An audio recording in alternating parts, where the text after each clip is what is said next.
Okay. Let's get back into this and let's get going on the final case of the first game of Apollo Justice Ace Attorney Trilogy.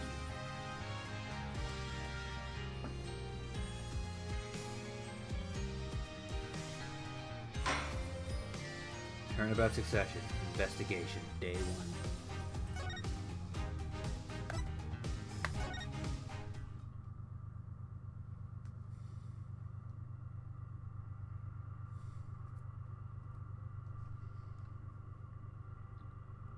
And that is the whole truth of this case.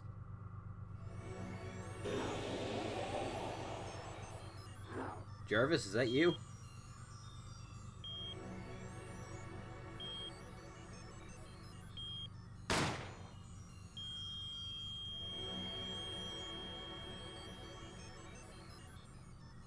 In order to understand it myself, I had to know the story of these last 7 long years.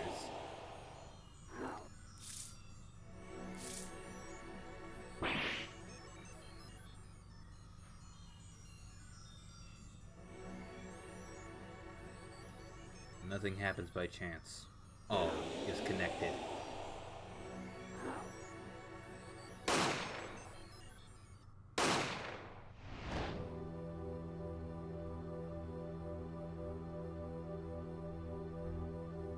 And now, you stand ready to begin the final chapter of this story.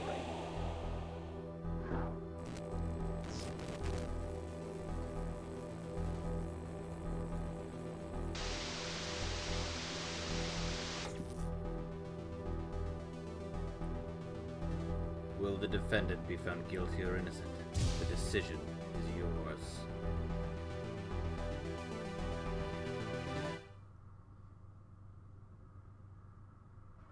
Intense.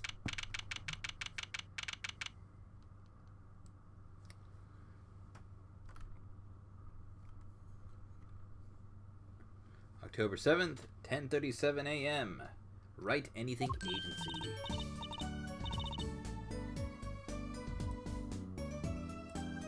Hey, Apollo, look on the TV. Look. Yeah, I'm kind of busy. Oh, look at that. He's the last Grimoire, all right. Amazing. Apollo, you should be watching this. Ow. What? I'm writing about our last case in my journal. Why are you just supposed to write things in records, Apollo, not journals? And why now? The case was 3 months ago. Hey, it's a long story. Not a lot, you know. I want to vacuum pack the feel of that moment for later. Right now, I'm wowing in the crowd by figuring out how a miroir disappeared. That's right. Uncle Valentine did that illusion too. But you're missing him on TV right now. I was just getting to the good part. I was supposed to watch a little TV. I suppose I should watch a little TV with her. After all, Father's expecting me to look after her while he's away. What you're seeing now is the rehearsal for the greatest magic show on Earth. Happening right here on our very own Sunshine Coliseum. Sunshine Coliseum? Hey, that's where the Gaviners concert was. Only 3 more days until miracles happen here, right before your unbelieving eyes. The legendary Troupe Grimoire is performing for the first time in 7 years. It's gonna be great. I'm so there. You and Daddy are coming too. Legendary Grimoires. Trucy's real father were still alive, he'd be on that stage performing miracles. I got the tickets and everything. Jeez Louise, is that $70 a ticket? Here's yours, Apollo. Here's yours, Apollo. Oh no, for it.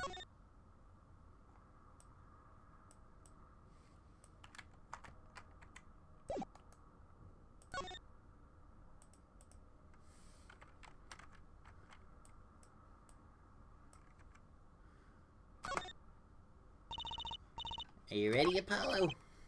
Ah, ready for what? For what? For the True Grimmery Grand Magic Show. It's not like I'm getting up on stage or anything. What are you talking about, Apollo? You can't enjoy a magic if you're not part of what's going up on stage. I'll lend you my spare costume if you need one. Huh? You mean I can't go in this? No. Doesn't get more straightforward than that. Ah, you are here. Working hard or hardly working? Yep. Hey, how have you been? Hey there, stranger. Not exactly the kind of greeting I want to hear from my own kid. Oh, he has been gone a long time. How goes the Trilogy? Here, I got a present for you. Yay, pudding. I love pudding. Oh, it's farm fresh. And not just one pudding, but 3 whole cups. I'll have to pace myself. Well, I'm beat. That's right, Daddy. You're on a top secret mission. You gotta take it easy with the secrets, you know. How right you are. So you still can't tell us what your mission is? Maybe it's time. Has something to do with you anyway. Huh? With me? Ah, maybe you're getting a top secret mission too. Maybe you can be one of those guys. A spy. Can't I just be a defense attorney? To be honest, telling you about the mission was my whole reason for coming here today. What? Tell me. You've heard of the jurist system, yes? Juris system? That's right. The new legal system everyone's been talking about. Have you heard of it, Apollo? Huh? Maybe. Maybe not as many people are talking about it as I thought. The jurist system, huh? So, Daddy, what's this juris system thing? Well, Trilogy, do you know what a jury is? I've heard of it. Isn't it those people who sit in court in those old courtroom dramas? The ones who get to decide if a guy's innocent or guilty. Do you know, Apollo? Only from TV. 12 people chosen from the community, right? Well, they're thinking about reviving that system. Yeah, I don't know how, but I've never actually done jury duty, and I'm kind of okay with that. I'm sure that that hammer will drop on me at some point, but it hasn't yet.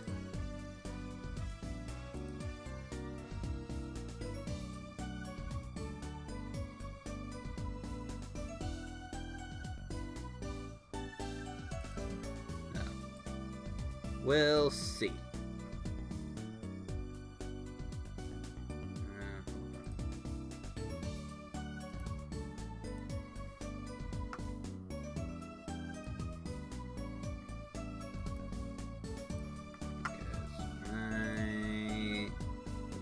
That usually announce that I'm on stream is not doing so.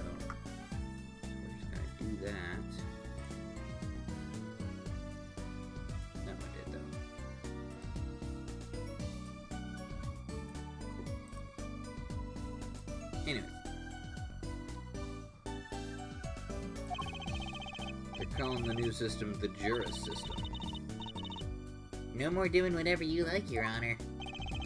Not quite that harsh. The jurors cooperate with the judge. They help analyze the case from different angles. We're calling it the Oratrice Mécanique d'Analyse Cardinal. Ah, and there'll only be 6 of them under the current proposal, right? Wow, you know your stuff, Apollo.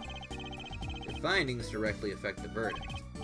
Hopefully, people will start taking the courts a little more seriously now. Feel like I'm on some kind of educational TV show, starring Dr. Wright. Dr. Wright, his assistant Trilogy, and mascot Apollo, the perfect team. Mascot? Hey!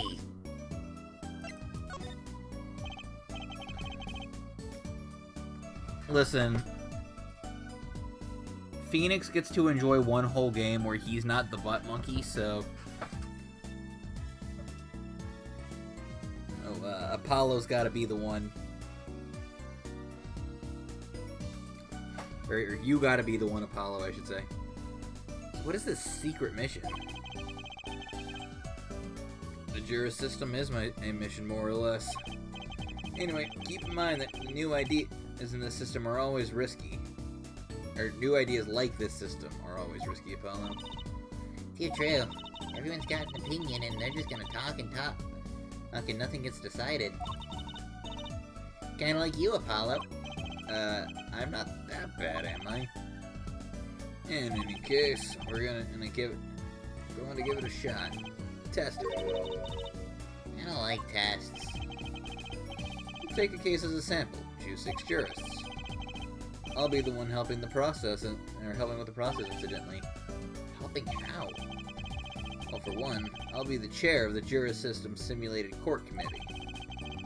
The chair constructs the ideal situation, choosing the case, the jurist candidates, even the judge in the courtroom. Wow, it's like you have a real job. I was never good at the piano, to be honest. Once a lawyer, always a lawyer, I guess. Trial's tomorrow, by the way. Don't miss it. Trial simulation, that is. A simulation, huh? Sounds interesting. So, what kind of case is the trial simulation about? Well, since it's the first run-through of a new system, I wanted something simple. Good thinking. No sense in wearing yourself out on something too serious. True. The case is a murder. That's not simple at all!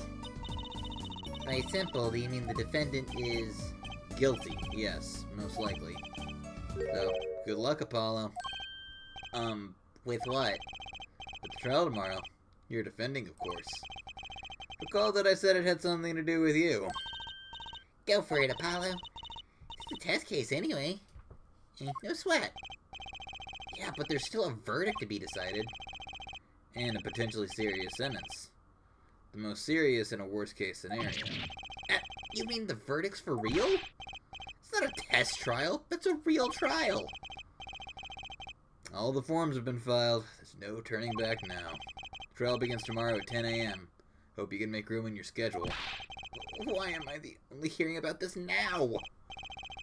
Oh yeah, there was a change this morning. I picked a new case. Huh? Something that happened last night.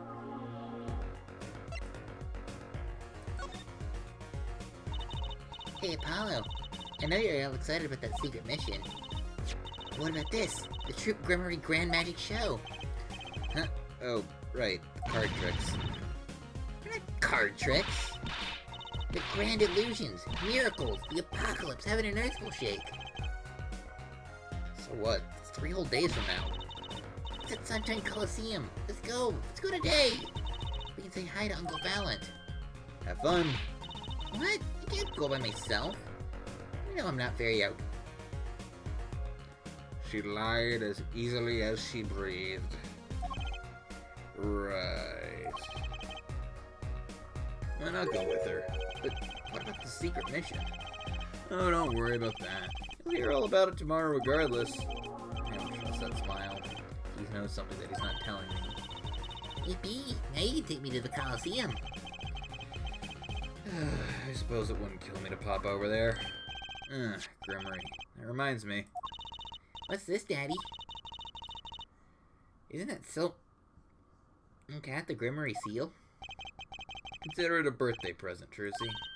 Thanks, it's great. But... today isn't my birthday. Good point.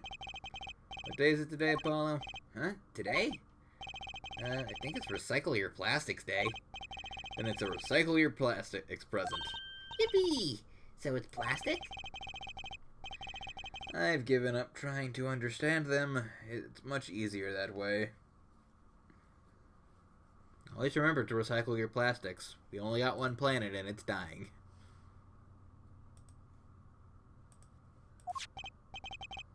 So what is this?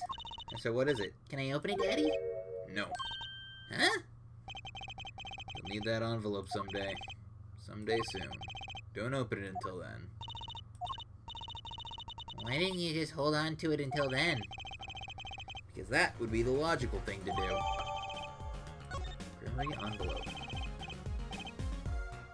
An envelope about the Grimoires, huh? Alright, so what case are you gonna use? You really want to know, don't you? Of course I do! I mean, I'm gonna be defending, aren't I? If all goes well, then yes, of course. Yes, of course this is just a test. We wanted everyone to start without preconceptions. Blank slate, as it were. The difference between having a blank slate and just being totally clueless. Whose dumb idea was that anyway? Oh, mine. Committee chair, remember? Oh. Well, if you want to know that badly, I suppose, I could give you permission to examine the scene of the crime. Good, that's better. But you can't talk to anyone involved with the case. What? How am I supposed to defend? You let me worry about the details there. Remember, I'm in charge of this trial. All of it. But you don't want it to backfire, do you? Apollo? If I'm in charge of the whole trial. That means the entire affair is my responsibility. For good or for bad. Just do what you can. Don't worry. I know what I'm doing. Alright. I'd recommend going down to the detention center. The client's waiting for you. You can ask about the scene there. You just said I couldn't talk to anyone involved. Oh, you can talk to your client. If you can get her to talk. Well, time's a-wasting.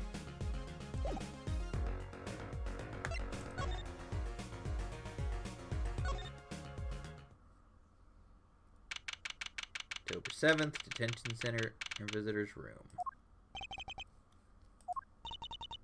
It's 20 minutes we've been waiting here. 20 minutes!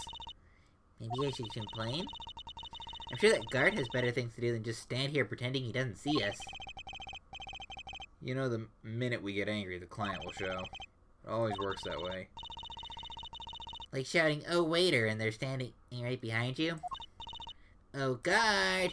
Is our client gonna be much longer? What are you talking about? Haven't you already started the meeting yet? Huh? Eek! Where'd you come from? Wait, did that say from or form? Okay, it did say from.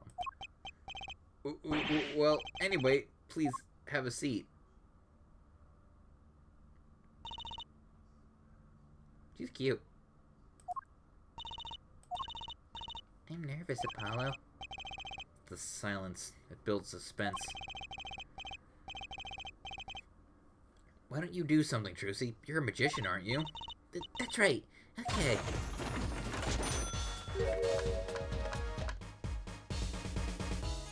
I'm the amazing Mr. Hat.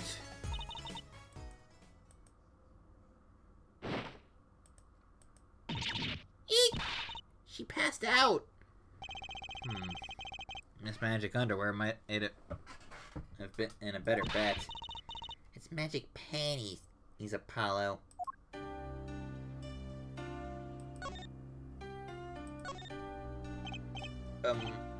Hi. Well, I'm your defense. I really think it has to be fate, you know? By fate, I mean destiny. Do you know I'm good with astrology? Tell me, what's your sign? I can tell you mine if you'd like, Apollo. No, never mind. I just got carried away there. Seem destined to get difficult clients, it seems. So what's your name? Oh, right, I'm supposed to introduce myself first. I'm Apollo. Apollo Justice. And I'm Trucy Wright. I know. This is getting nowhere fast.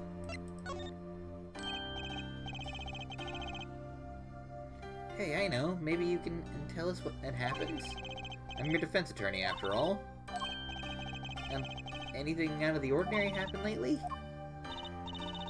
Now, the other day, this tourist from out of town stopped and asked me directions. Later, Trucy.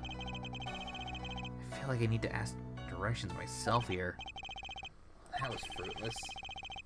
I think I understand despair a little better now. We're not playing Danganronpa.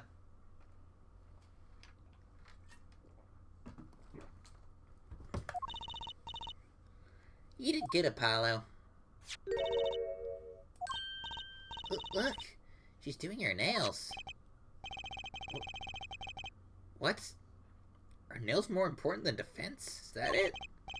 Let's go, Truzy. Excuse me. Could you read this? Sure. I feel like a teenager on a first date. A love letter passed from desk to desk. Don't rub it in, Apollo. I'm controlling an anime law. I'm spending my Valentine's Day controlling an anime lawyer. With a big old packet of Oreos and pretzels. Stop looking so wistful and read it, Apollo. It's a business card. With a name and address. The name is Vera Misham. The address is for Drew Studio. You're giving me this card because? Well, looks like we're finished here. I wonder if Drew Studio is the scene of the crime. Let's go find out.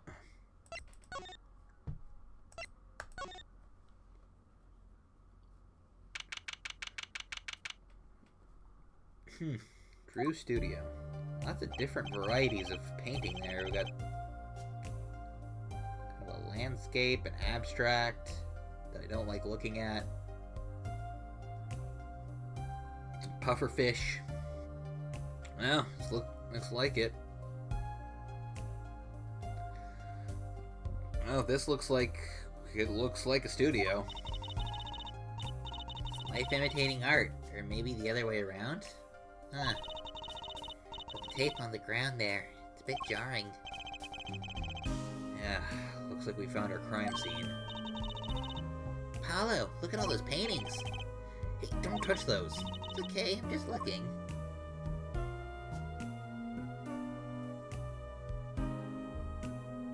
Fish. This is the story of Momotaro, looks like. Huh? Apollo, look at this one. Looks half finished. It looks half finished. You can still see the rough sketch underneath. That's odd. The rough part doesn't look like the rest of the painting at all. Yeah, good point. It is odd. I wonder if that's going to come into play. All the paintings have a really different style, too. I thought that I might find you two here. Emma, long time no see. Well, seems like I run into you far too often. I'll bet, and I know why you're here, too. You know about the trial simulation tomorrow? I've heard about it, sure. So Mr. Wright chose you, huh? I don't even know what the case is about. Well, he was killed. The artist who owns the studio, that is. Mr. Drew Measham. Measham? And his daughter was put under arrest. Yeah, we just saw her at the detention center. It's funny, though. He seemed more like a victim than the kind of person who'd commit murder. You don't say. Not even by poisoning. That's how it was done, you know. Poisoning's the common way to get the job done. And when the murderer is a woman. Poisoning? Anyway, Mr. Wright told me you'd be coming. Feel free to take a look around. I'll just be over here with my snackos. Can't talk to anyone related to the case this time around. So we better find out as much as we can here at the scene. Or else.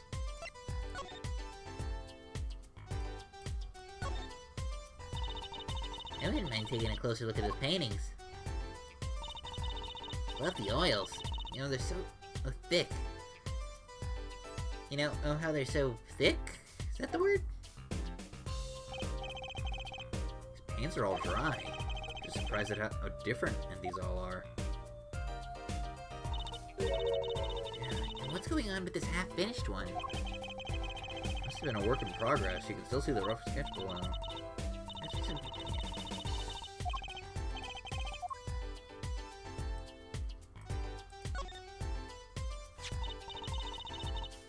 That's the victim's coffee mug. Aha! So the poison was in here. It's my first time seeing a real poison mug of coffee. I would hope so. Poison coffee. Not exactly, actually. What do you mean? No traces of poison were found in the coffee. What? You'll have to figure out the rest yourself. I'm officially not on your side after all.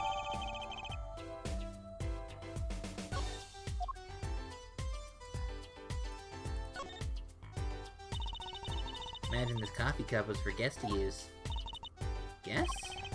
Did the police already analyze this cup too? Not a trace of poison was found on that cup. So the killer was after Drew Misham alone.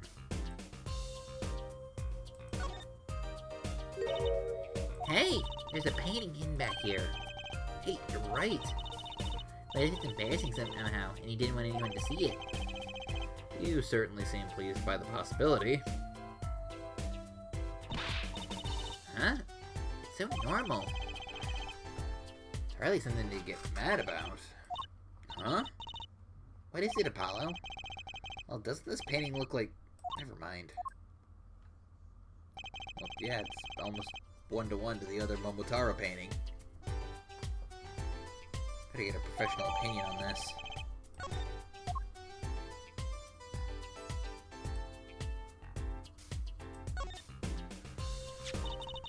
That letterbox looks funny sitting inside in the room like this. Let's take a look.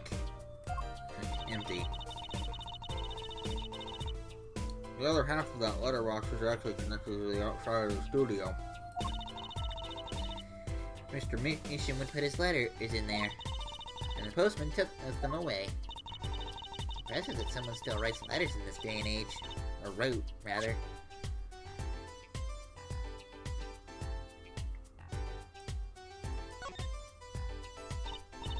Eek, Apollo, that's where the body was. That's the spot where Drew Misham passed away. He put the coffee mug to his lips, and the next moment, there's quite a bit of paint on the ground. See that half-painted painting there? Must have been working on it, and right up to the moment he died. Wow, true artist to the end. Maybe he started a year ago when we're procrastinating. Emma, I didn't need you calling me out like this. I am aware that I have whips that I have not even attempted to finish in months. I am insulted, and I understand why I hated you in my first run of this game. How dare!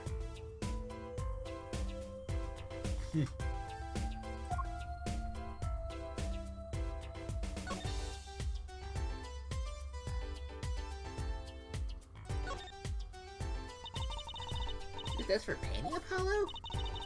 That would be a drafting table. Drafting?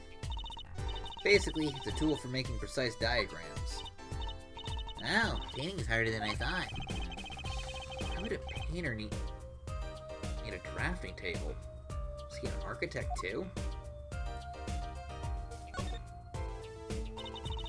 What's all this equipment here for? Doesn't look very artistic, really. He had everything from a lathe to a laser cutter. Looks like he was ready to work on metals and wood, too. Those equipment's a bit old, to tell you the truth. Why would a painter need all this? Best. I'd say he hasn't used this stuff for years. This corner doesn't fit with the rest of the studio. You think I could borrow this? I want to cut a quarter in half to make a trick coin. This is a crime scene, Truzy. These cost like $50 at the magic shop. $50 for a coin?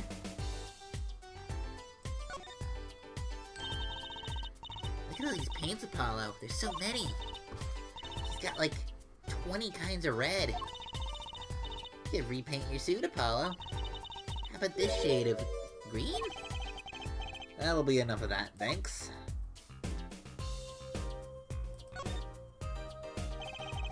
Let's take a closer look at this desk here.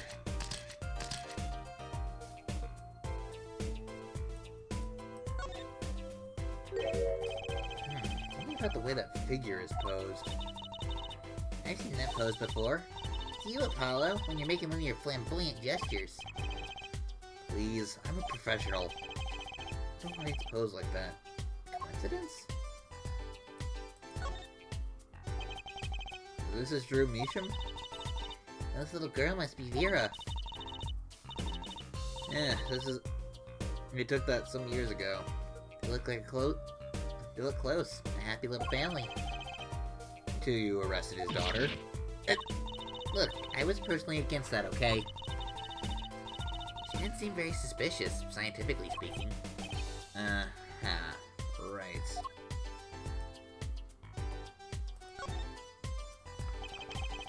Is this a journal? Oh, talk about a clue. Let's read it. What is it, Apollo? He didn't write the name of the killer, did he? It's new. He didn't write a single line. Oh, you had me going there. Yeah, going for a while there.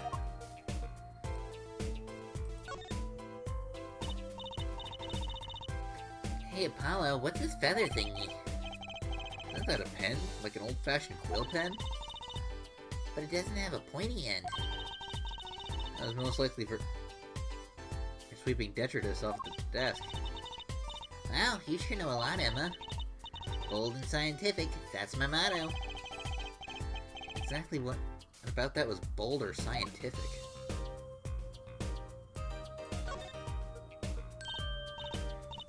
Oh, cute! Look at the tiny frame, Apollo. Penny is right. The thing's barely 2 inches high. What picture would fit in that? None, apparently. It's empty. There's no glass in it either. What's it doing sitting on the desk? This is a lesson for us all. Be sure to check the size when you buy frames.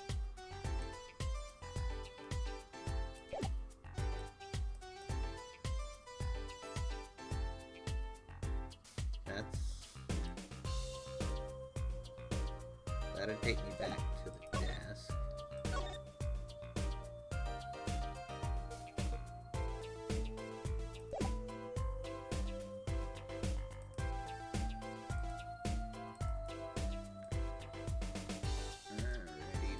Alrighty.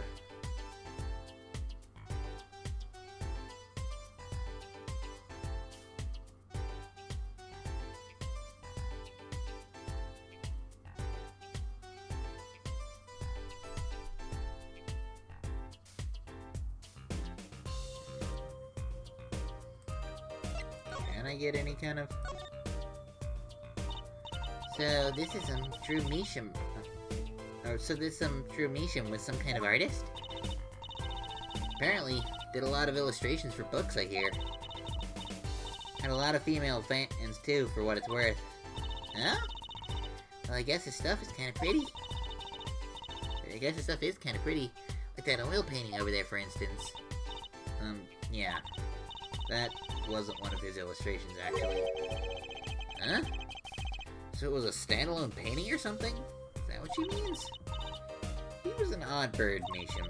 He hadn't shown his face to anyone until the end. What do you mean to anyone? He was always locked up in here in the studio, apparently. His only connection to the outside world was through the letters he put in the letterbox there. Letters? Do people still write letters? What do you mean, Apollo? I mean, when was the last time you wrote a letter? Don't most people use email and stuff these days? Mr. Measham couldn't stand technology, it seems. Did everything by mail. So maybe he was way more artistic, you know? Or maybe he thought he was... maybe he thought that it was more artistic, you know? There we go. In any case, The only person, and besides him allowed in here, was his daughter, Vera. Oh, you mean the killer? the suspect, please. He took some fingerprints, of course. items found in the room were Mr. Meesham's and Vera's, basically. Basically? Actually, last night, Mr. Meesham gave an interview to a reporter for the first time. It happened during the interview, apparently. His first interview ever? Tell us a bit more about what happened the night of the murder. The defendant. So this woman, Vera. She's Mr. Meesham's daughter, right? Yep, a real sickly girl. Ever since she was little. Hardly ever went outside. She did kind of give off a withdrawn sort of aura. She was homeschooled by her father, apparently. Quite a scene when they took her to the detention center. She was screaming about how she'd die if they took her outside. That does sound like a scene. In the end, she was allowed to leave, or she agreed to leave if she was allowed her good luck charm for company. Her good luck charm? Apparently, she has this charm, and that magically gives her the courage to go outside. Why can't I ever get a normal client? Why would a shut-in daughter or kill her own dad? Look at me. About the poison that was found in his coffee, right? Or, about the poison. It was found in his coffee, right? No, not precisely. Not precisely? What does that mean? She means see for yourself, I think. Like I said, last night was the first time someone from the outside came into the studio. I guess mysterious painters who never go outside make for good articles. And it just so happened that he died the night of his first interview? At around 9 p.m. every night, Vera always made him a cup of coffee. Last night, he drank his usual coffee and suddenly became violently ill. And died? She poisoned him on the night of his interview? Wouldn't the reporter see? He wasn't near Mr. Meesham when she brought out her father his coffee. He was checking out the equipment in the back of the room. Supposedly, that's what if she didn't notice he was there. It was the reporter who called the police, in fact. Wait, why is she the suspect? If anyone is suspicious, it's the reporter. Yet the reporter never got near Mr. Meesham's coffee. Even Vera acknowledges that. Regardless, I want to know more about this reporter. If Emma could help us out here. Don't forget, flattery will get you everywhere with her, Apollo. Huh? What are you two whispering about? Well, I was thinking. I mean, what is it we always do when we run into you at a crime scene? What is it we always do scientifically? Ah, you know me too well. Okay. Okay, meaning we can get scientific now? Oh, I suppose, just this once. Bring me anything you find suspicious and we'll check it out.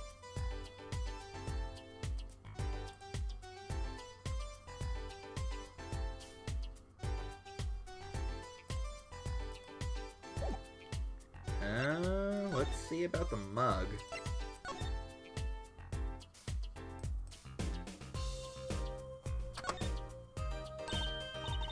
Hey, look there! That stain doesn't look so healthy, Apollo. That must be the Blue Mountain stuff we've been hearing about. Something tells me that even Blue Mountain coffee isn't this blue. Now, this stain is probably... better ask Emma.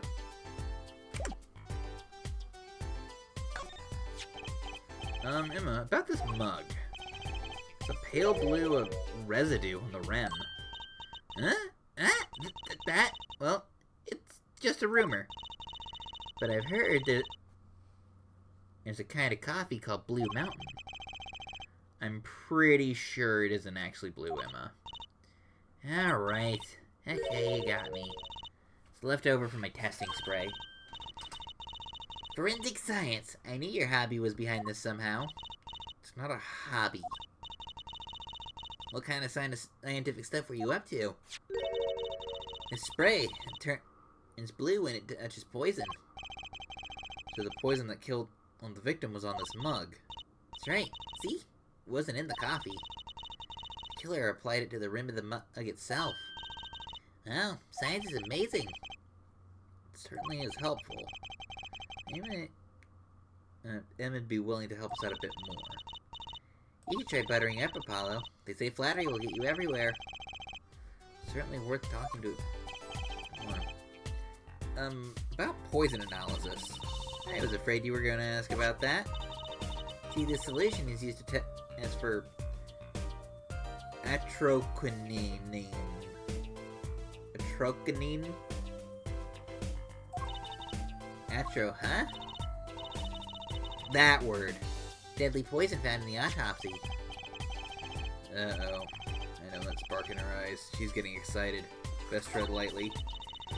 One of the most virulent poisons, but is absorbed into the body astonishingly slowly. It takes at least 15 minutes from the time of ingestion for adverse effects to show. And guess what? Recent research has shown. That's fine, and really, we don't need to know all the gory details. I think I get it. You just spray this as stuff on something you want to test, right? Precisely. You can eat and find even the slightest trace of poison with this. I want to try too, Emma. Pretty please? You don't have to ask twice. I already used it on everything suspicious, of course. Yay, let's give it a whirl, Apollo. Ah, what are you doing? Just seeing if I got a reaction out of you. How's this for a reaction? Never do that again. I'm not poisonous. Well, after those hapless witnesses on the stand. Let's get it down to checking for real poison, shall we?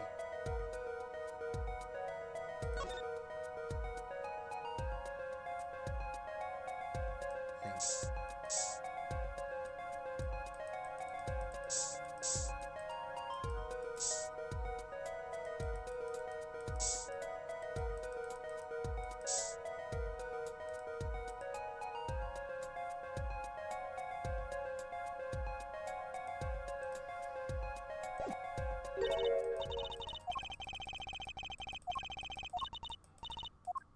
What is it, Apollo? Did you spray that little desk over there? I don't think so. Spray probably can't reach that far, you know. Let's check it out just to be sure. There we go.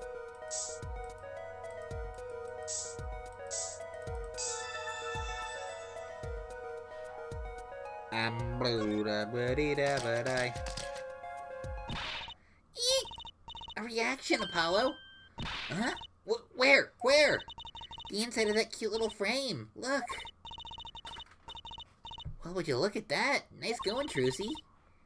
I'm known to work magic. Never mind that I was the one who found it. Frame measuring 2 by 2 inches.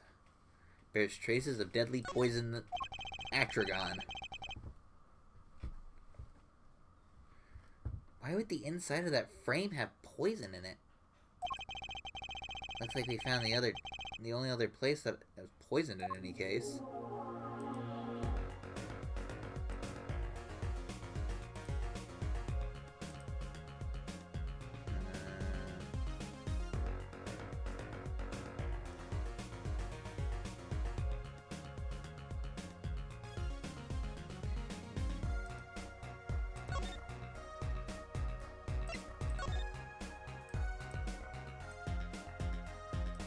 Is that always open?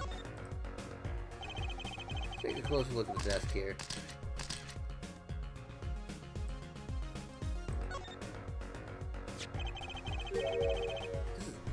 This envelope has been opened and resealed.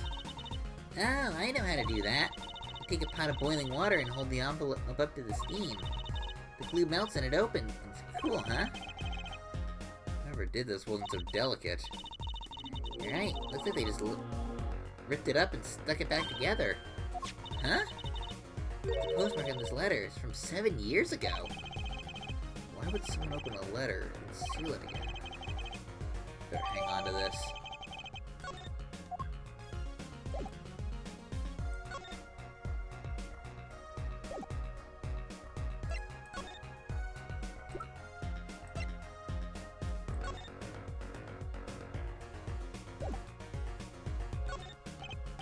Emma, about this. Oh, that... Yes, why, that's a bright red envelope. She sure is jumpy.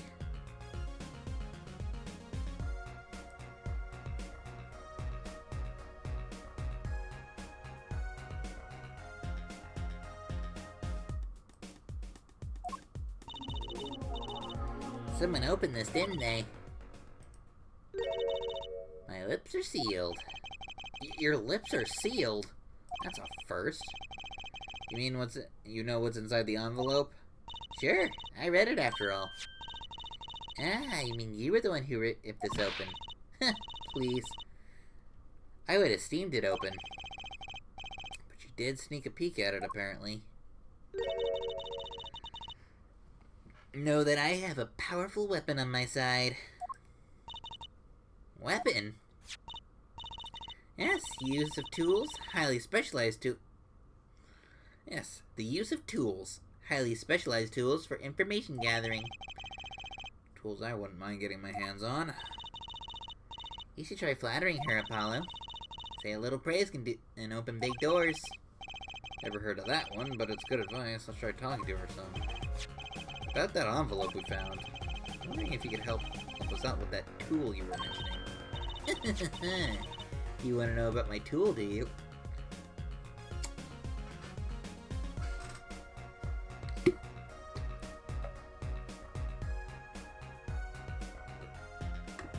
Alrighty then.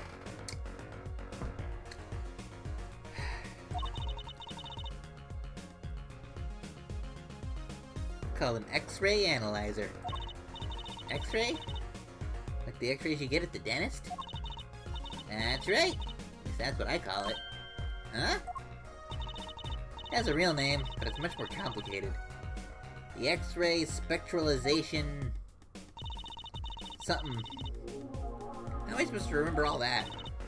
So basically, it lets you see inside things, like envelopes. That's right. You're sharp, Trucy. But it's a bit more complicated than that. In practice, of course. Actually, to tell the truth, I'm not really sure how it works scientifically. Can I try it out, Emma? Please? Oh, I suppose. Of course, I've already checked out everything suspicious myself. Alright, let's give it a spin, Apollo. Yeah, what are you doing? I'm just seeing if I can see through your hair, but it's like lead. Point that thing at me anymore and it might all fall out. And I wouldn't need an X-ray machine to see through it. Let's just get down to business, shall we? We need to defeat the Huns. Right, let's test it on a sample first. Just so happens I have a lottery ticket here.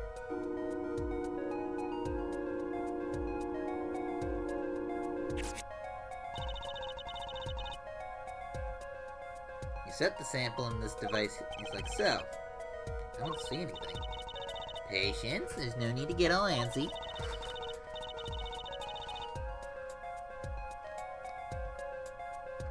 Look at the right side of the screen. That's the layer view of the envelope. Layer view? I've got it set to display the outside of the envelope, see? Actually, it's quicker to just have you give it a try. Turn the dial there with blur. For me, would you?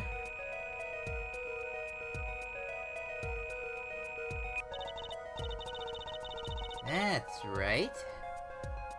With what you... That's how you choose what depth you want to scan. Hey, I got something. See? That's how you can read the letters on the ticket inside. Cool, huh? Except I can't read them. Turn the dial a little bit more. What you have to understand is that a sheet of paper isn't really flat at all. When you zoom in that much, you see that at paper, there's like a bunch of hills and valleys. Wow, really? This X-ray device uses a beam with a wavelength of only 0.005 microns. Breaks cards down into thin layers so that it can show what's written on that layer. I'm not entirely following you, but what good is it if you can't read anything? That's why you go to step 2. Try rubbing the image a bit, would you? Rubbing? Like going over the image with WASD while holding space?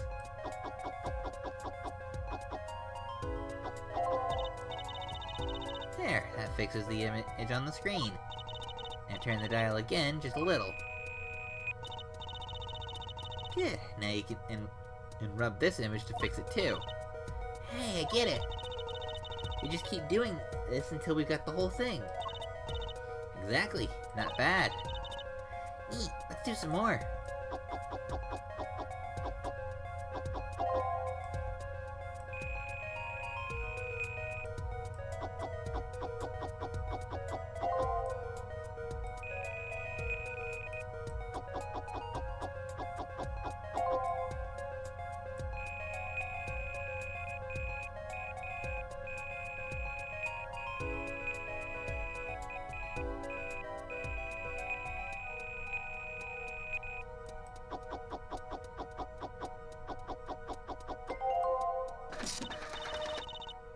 Okay, let's print this one out.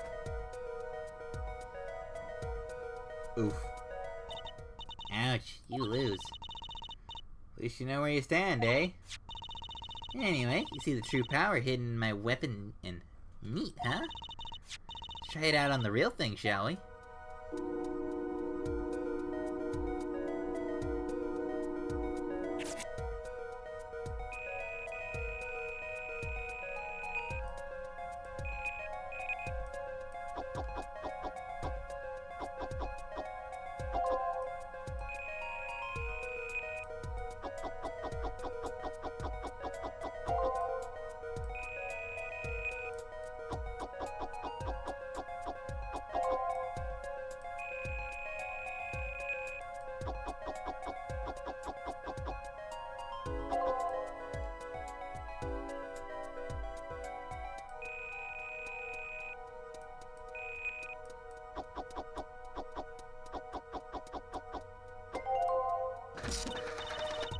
Okay, let's print this out. Mr. Drew Measham, I've deposited the $100,000 in the designated account. Please send a receipt once you've confirmed the transfer. Someone deposited $100,000 into Mr. Measham's account? Paintings must be really valuable. There's another page in there. Care to take a look? You bet I do. If you're gonna read someone else's mail, you might as well read it all. Don't commit mail fraud, people. This is a very extenuating circumstance and also a video game. Also, I just noticed that Trucy's earring is a revive from Pokemon. Here goes with the second page, then.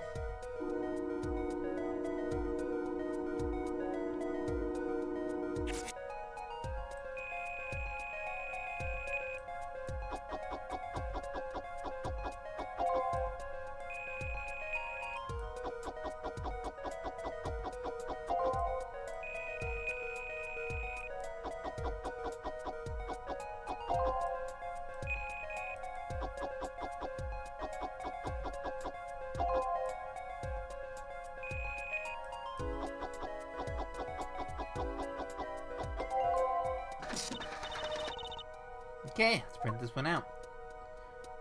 Sign the papers and send in the enclosed envelope with the enclosed stamp within 3 days. I need not remind you to speak of this to no one.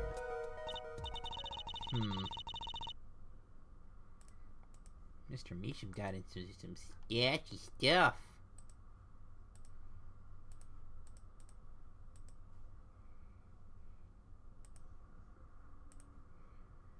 So it was a letter about payments for one of his paintings? Wow, the secrecy, though. And what? Why was this letter the only one in here? It's 7 years old, right? Maybe it had some special significance to him? Well, Emma? Well, indeed. She knows something she's not telling us. Looks like she's keeping mum about it. So, Emma, I was wondering, what's the story about this reporter that came here for a story on the night of the crime? I'm afraid I can't Can't tell you, because he's gonna be a witness tomorrow, I hear.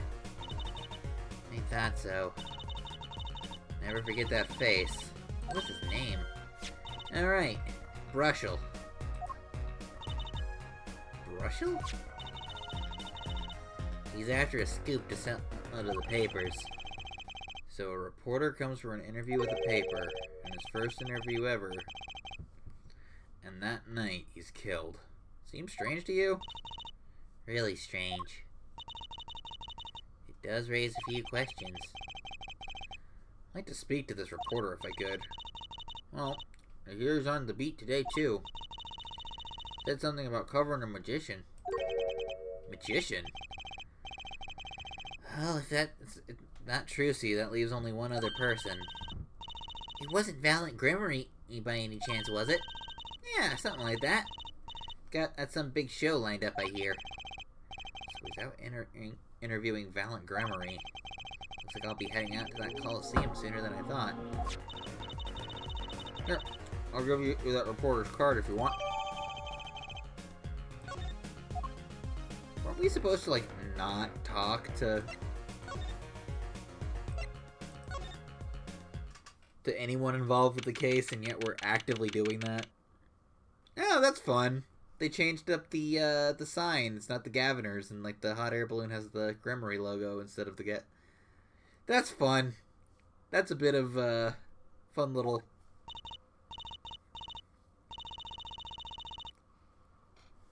Well, like, I don't think I noticed that when I was playing the first time. Woohoo! This is it, Apollo. The place where magic and dreams converge. Just a while ago, it was a place where murder and nightmares converged. Let's go say hi to Uncle Valent. What a good place. Only a performer laughs like that. The young Miss Trilogy. How often I hoped we'd meet again, only to tell myself it was an impossible dream. Uncle Valent, how's it going? I'm glad to see you too. Of course you are. Humility is definitely not one of his stronger traits. Well, Miss Trilogy, how does the day find you? If you've come to give me flowers, do it after the show, I beg you. Actually, we came to wish you good luck. And congratulations on your big magic show. Oh, but is it I who wish to congratulate... Oh, but it is I who wish to congratulate you. Not everyone is so lucky as to witness miracles such as the ones I shall perform. Yeah, you're amazing. We get the picture. The world will want much in wonderment as Magnifi's illusions are reborn. Here on stage by my hand.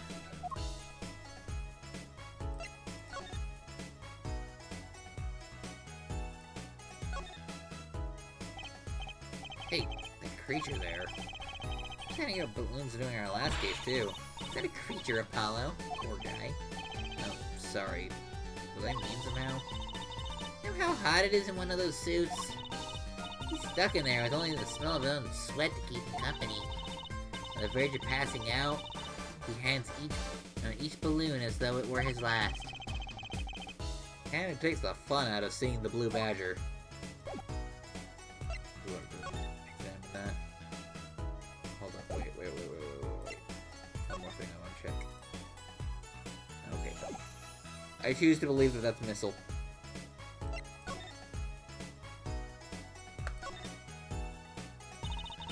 Everyone's talking about the big magic show. Is it true that the Gremory Miracle is back after 7-year absence? Miss Trilogy, I must apologize. This show and this honor should have been his. Daddy. My co-magician in training, Zach Gremory. That terrible thing hadn't. It's okay. Your father was a great magician, Trilogy. If he were alive, then I, Valentine Gremory, would have been proud to stand upon the stage as his assistant. Thanks, Uncle Valent. You know, I'm happy you're doing the show. I think we get to see the great Magnifi's illusions again. She really is looking forward to this, isn't she? My mentor, the magnificent Magnify Gremory. He was a true deity among magicians. A creator god who gave birth to magic and illusion that defied our very imaginations. I was so little when I saw one, but I still remember his shows. He did wheelies in a sports car through the air above the audience, and sped off to outer space faster than the speed of sound. I'm guessing that memory is a bit embellished. For several long years, the world has been waiting for a miracle to match his. As heir to the Gremory Troop's secrets, it falls on me to provide them. It is my God-given destiny. Yes, you. Nameless face who speaks for the nameless masses. How can I help you?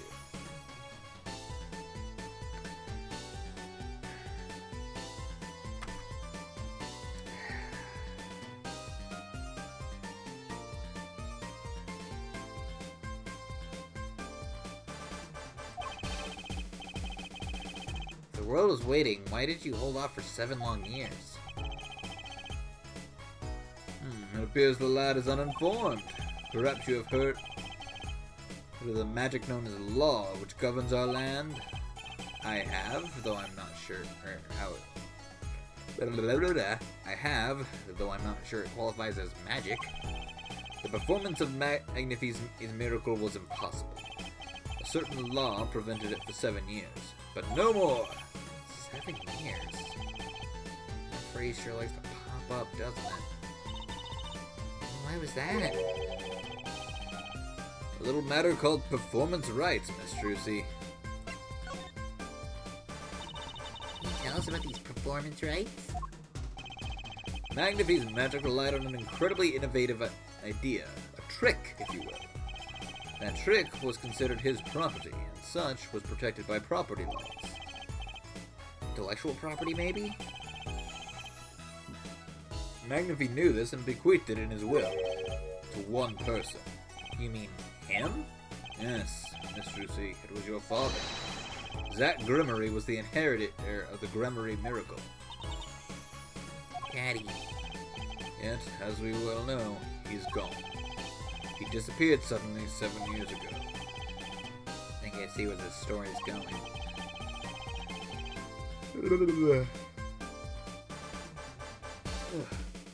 Once a person is classified as missing for a certain period of time, they're considered legally deceased, correct? In all absoluteness. Those rolled-up sleeves concealed your competence well, young man. That certain period of time in which you speak is 7 years. Ah. Yes, Miss Trucy, though it pains me to say it, this past spring, April to be precise, was the time. Your father was legally declared deceased. In the absence of a formal will, the secrets of our mighty mentor Magnify passed to me. This was, in fact, stipulated in the will by Magnify himself. Is that how it works, Apollo? Yeah. It's called death in absentia. He's declared missing. Permanently. Daddy.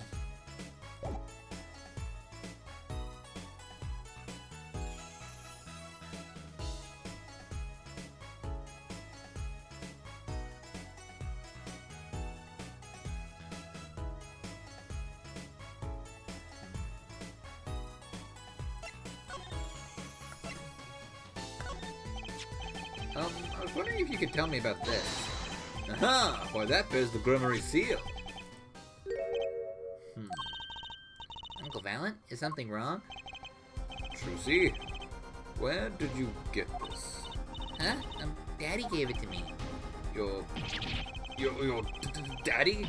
My part? No. My other daddy, Phoenix Wright. Why now? Why would your Lord Daddy? Lord Daddy? That's kind of stretching the whole archaic thing a bit. This signature upon the back, you recognize it. It belongs to none other than Zach Gremory. What? Daddy signed this? Might I be so bold as to open it? I'm sorry, but I can't let you do that. What's on this, or in this envelope, I wonder?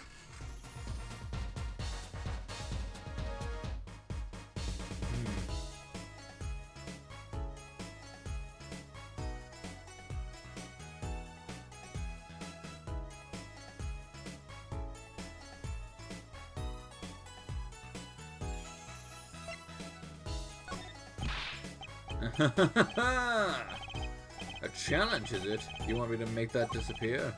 Very well. Give it to me. No, thanks. All magicians like this. Found him? How did that look just now? I was just thinking how hard it is to get any information out of a magician.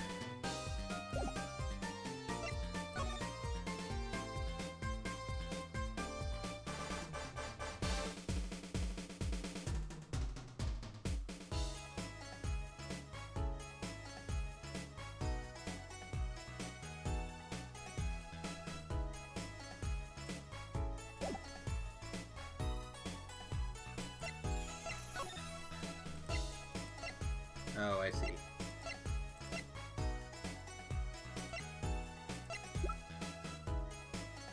There it is. Brushel, right.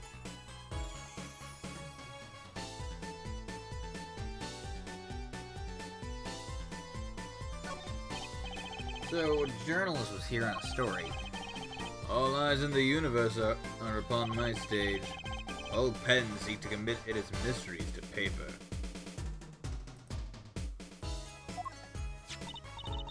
His name is Brushel. Brushel. I think he remembers him. He doesn't look too happy about it. Brushel. That cloying smell of mint when he smiles, yes. Could you tell us more about him? What did he want?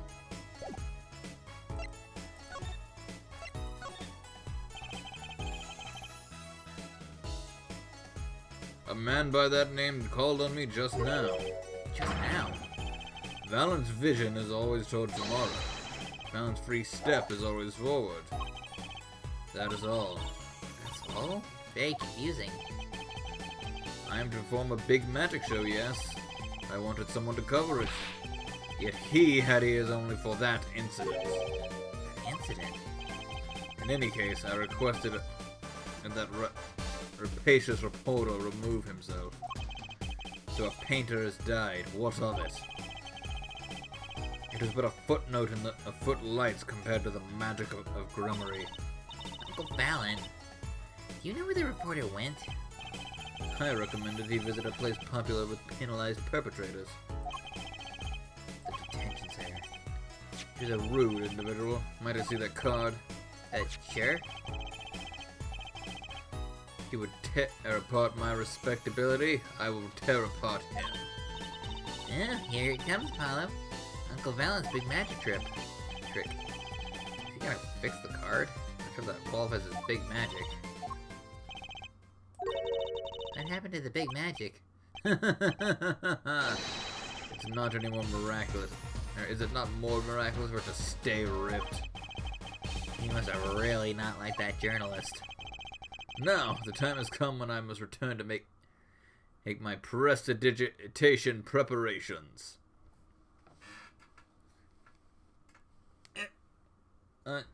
Friend teacher with the hydrate.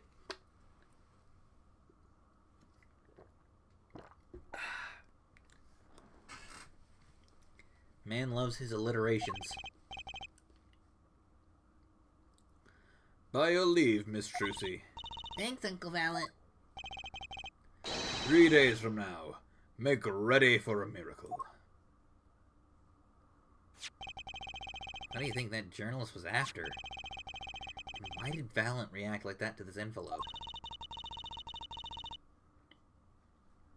I think it's time to pay the detention center another visit.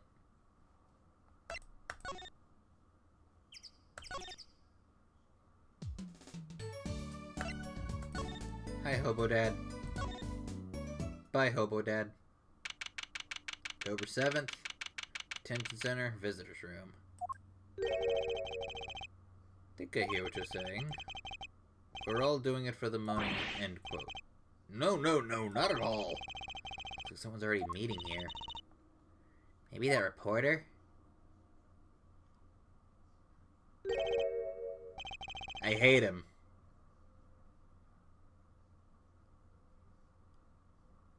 I want nothing more than to put this man's head in a toilet. Hey there, how you doing? Who might you be? Sorry, we didn't know someone was already here. Apollo Justice, Attorney at Law. Talk about a nervous monkey. You? You're Justice? You? You know me? Do I know you? Of course I know you. Stares down witnesses on the stand until they spill the beans, end quote. That's not true. What's he writing? Are you a reporter by any chance? Ooh! You're Trucy!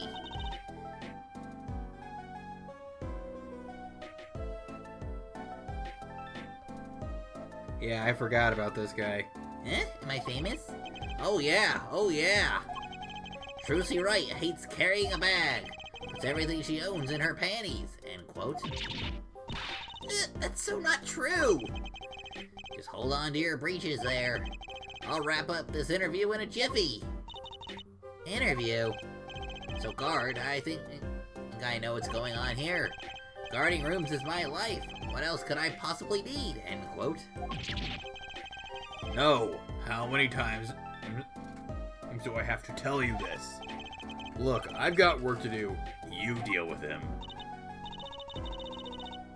Man, they really went full cartoon with a lot of these character designs in this game.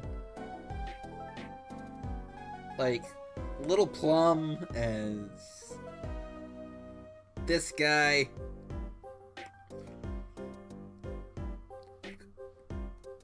Like, my goodness. Did you come here to interview the guard? Oh wee, what a pickle. Accused wouldn't talk. Had to interview someone or go plumb crazy. End quote. Speaking of plums. Huh? Please, you're scaring the introverts. I should have guessed. Where are my manners? Name's Brushel. Spark Brushel. I'm not picky. Journalist just closes his eyes. Writes. End quote. Has that nauseatingly strong mint smell every time he grins?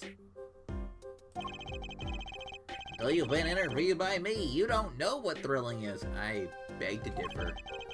Wild romp through the crossroads of mayhem, madness. End quote. I can see that. He's writing something again. Well, if he's a reporter, maybe he knows something. Do I have to talk to him? So, Mr. Brushel, you're a journalist. Ah, me? Look, let me state one thing for the record here. Yes? I'm the interviewer, you understand, yes? I'm the one asking the questions here, end quote. Okay.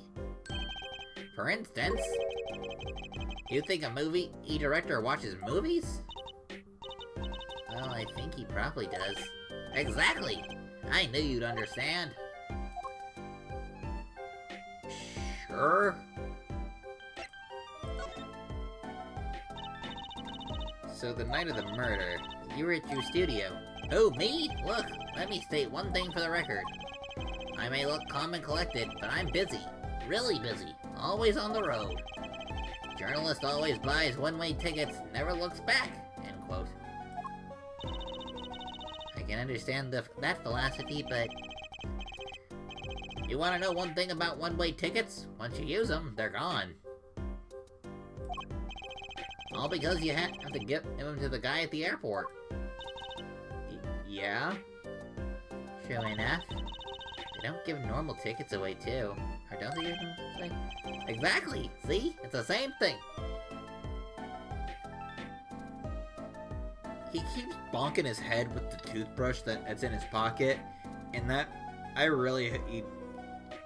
the implication that he brushes his teeth with that is really gross.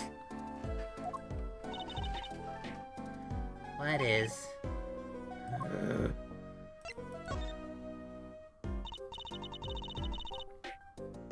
So you went to do a story about Drew Measham? And he'd never had a story done about him before? That's right. Look, let me state one thing for the record here. What? I'm sure you're gonna want to know about my source. What tipped me off to Drew? Why do an interview in the first place? Well, yes. Look, it's like... Oh, I've got it. There's this burger joint with fabulous ketchup. You think the burger guy's gonna tell me where he got it? At the supermarket, maybe? Exactly, see? That's what I'm talking about. I think I may have actually understood that. Could you explain to the rest of the class? Well, there's nothing I can talk about, really. Walls have ears, eyes, especially glass walls with speakers, end quote. Right, I guess we'll leave then. Ah, but since you're here, I might as well tell you a tidbit of news I saw, just for the heck of it. Sure, or tell us, just for the heck of it. I remember it like it was yesterday. I seen a movie on a trip and wandered into this burger place with amazing ketchup, when an article in a tabloid caught my eye. Famous oil painting stolen from art dealer's gallery, end quote, I believe it was. An oil painting? Happens every day, right? But I thought I'd seen the painting somewhere before. A painting of a giant peach floating down a river. Someone stole an oil painting of a giant peach?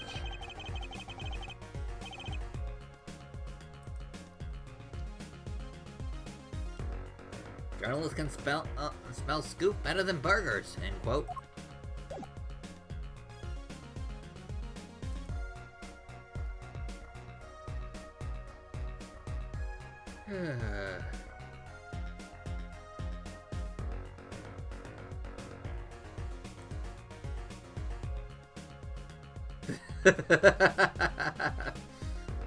Valid.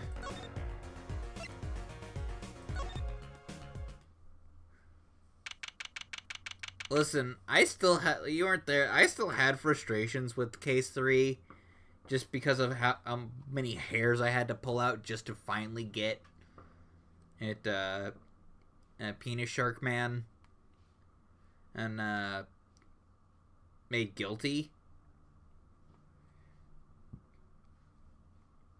But at the very least, the latter half is somewhat better because it's not constantly pointing fingers at the very obviously not guilty kid. Drew Studio. Well, how'd it go? Find anything out?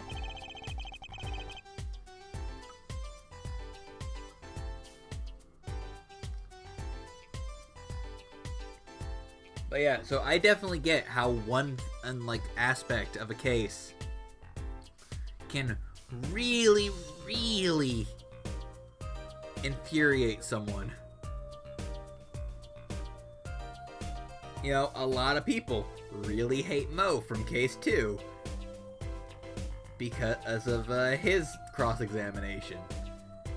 I don't mind him too much. I was using a guide. And also, I've seen what Turnabout Big Top could be through the anime, which is significantly better than how it is in the game. Actually, there was one thing I wanted to check on with you.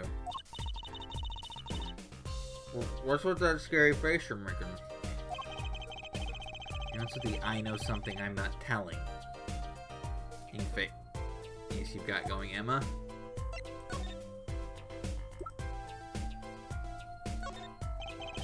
This painting came from behind that dresser.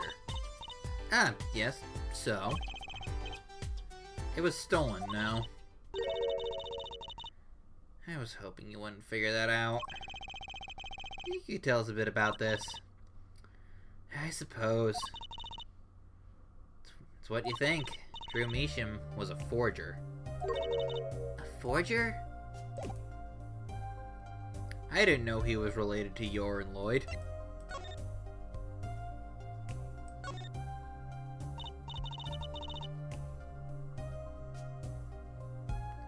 So what exactly is a forger? It's one of the best anime families. He's currently on the air right now. Basically, it's someone who makes forgeries. Fakes, in other words. Fakes? Copies of an original. Exact copies, so precise that you can't tell them apart. Well, why not just photocopy them? Big problem with forgeries is that people try to sell them as the real article. It's a crime, of course. So Drew Measham was a criminal. I'm afraid so. He received money to create elaborate forgeries. To supplement in his work in illustration, I guess. I see. Actually, that's why I brought this here in the first place. What do you mean? When you're trying to determine if a painting is a forgery, the rough sketch underneath can be a valuable clue. So the rough sketch is like practice for the real thing. Like doing a magic trick in front of a mirror before you go on stage. Not in the case of a forgery. Not necessarily, anyway. You know what the finished product is going to look like after all. Oh yeah, I guess you would. That's why I brought this. I'm gonna use it to see what's under the paint of the finished pieces. I get it now. Not that I really needed to go to such lengths, seeing as how one of the paintings was only half finished anyway. Still, it'd be neat to see Mr. Measham's rough sketches. Kinda like what he was drawing when he thought that no one was looking. True. It would be interesting. Maybe valuable for a case. You should try buttering her up, Apollo. Flattery will get you everywhere, they say. Maybe I should ask him to help us out.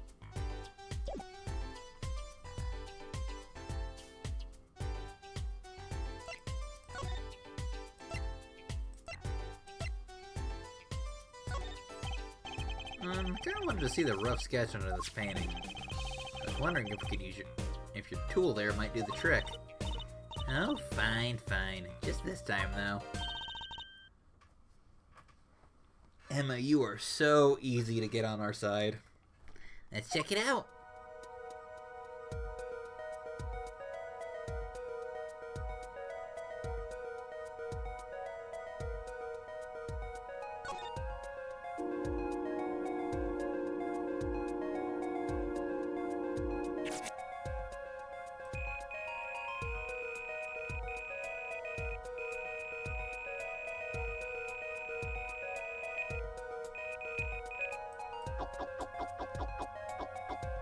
Nintendo DS gimmicks, Nintendo DS gimmicks.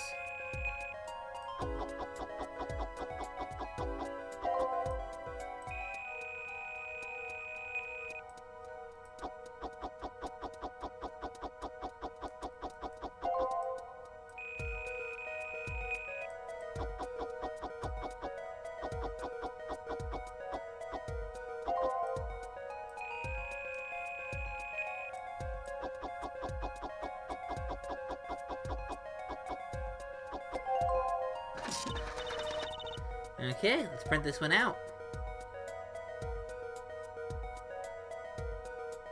Huh.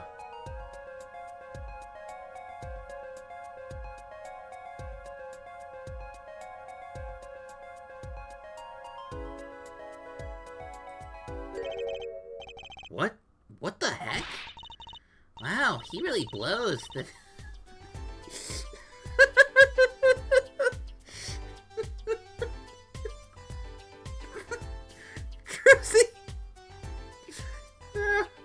The finished painting isn't anything like the rough sketch. Faces like mine didn't exist until recently. Albie thought he could draw any sort of thing he wanted for the rough. Just just Trucy being that really blows. It just really caught me off guard.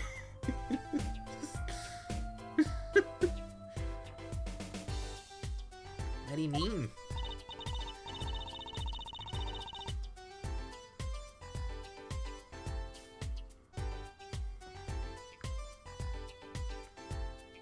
Well, in the past, you could only analyze the composition of a rough sketch. Composition? In other words, traces of charcoal in the paint and canvas.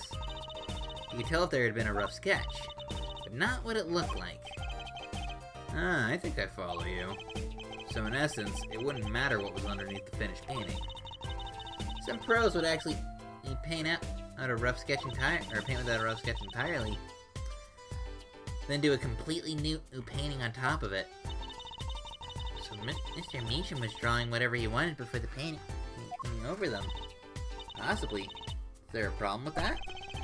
Not particularly, but something about the sketch is kind of odd. You're awfully silent all of a sudden, Apollo. I think we could check out one of the other paintings. Well, sure. Like this detection stuff, don't you? Pufferfish!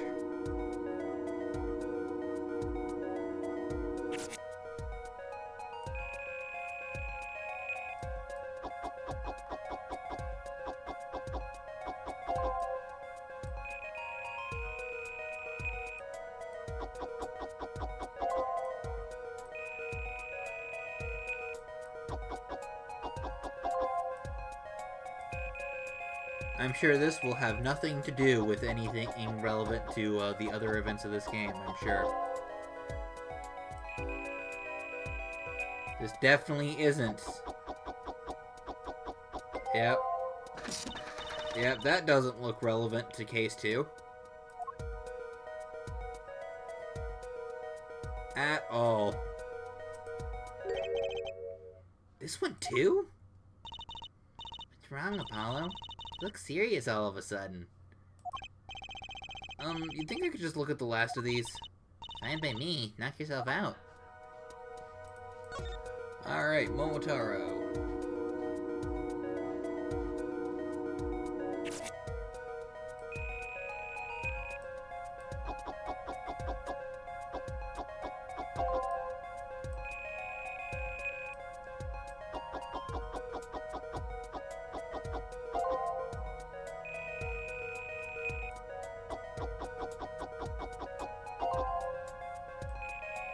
Let's see.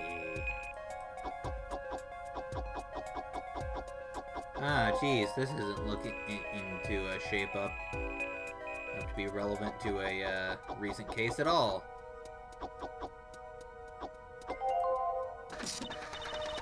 Okay, let's print this one out. Ah, a man on a tower, or playing guitar while on fire. That doesn't seem relevant. What the heck is all this? I hesitate to ask why you're getting so excited. You sure your device isn't leaking some kind of strange radiation? Trucy, look at these 3 sketches. Do you notice anything?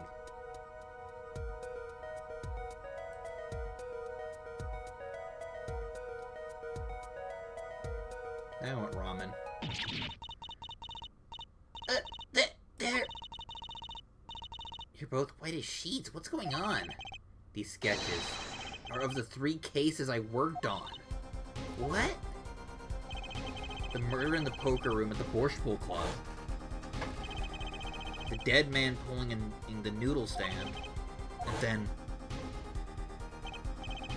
the events that transpired during the Governor's concert. I'm sure it's purely a coincidence.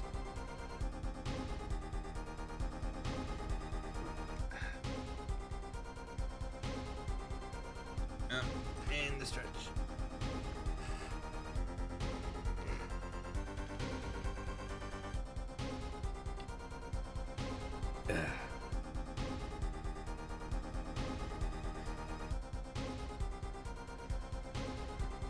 What could it mean? How could he have drawn those things? And why? That's what I want to know. Wait, is Drew Measham your father? Give me a break. That doesn't seem does that seem even remotely possible to you? Well, she assumed that a 14-year-old supposedly blind boy killed a man and with a gun so powerful that his arm should be across the room just from one attempted fire, but we'll just not hold that against her for now, as much as I want to. Never heard of any Drew Measham before. I hadn't even seen a picture of him. There were my cases, drawn on his canvas. Every single one of them. It couldn't have been a coincidence. Just who was this Drew Measham? And what did he have to do with me?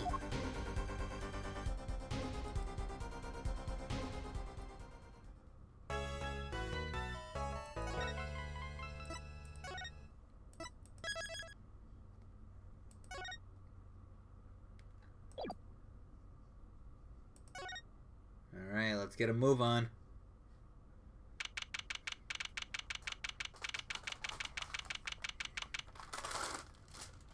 We're just gonna scarf down an Oreo real quick.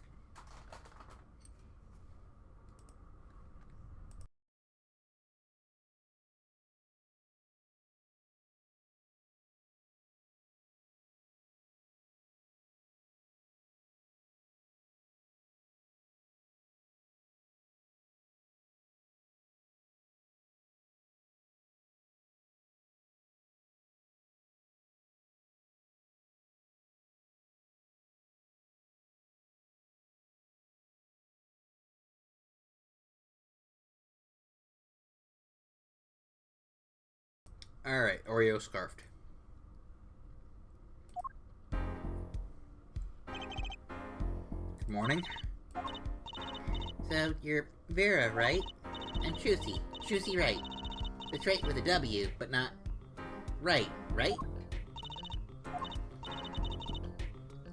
We're on your side.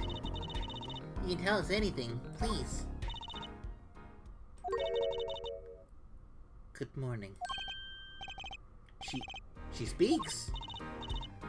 Not bad, not bad. I think you do a little better with a little smile, you know. Trucy, you don't tell a woman that she should smile more. Even if you are another woman. I'm curious about her. Age 19. Gosh, what is that hair?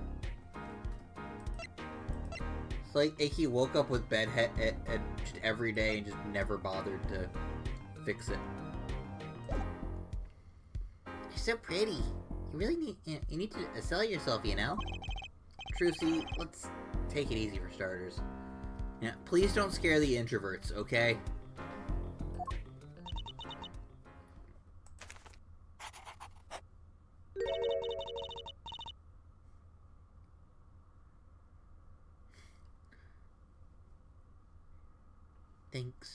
Thank you for taking my case. Okay, well, that's a start, I guess. There she goes with the nail polish again. It's great, really. It's so cultured.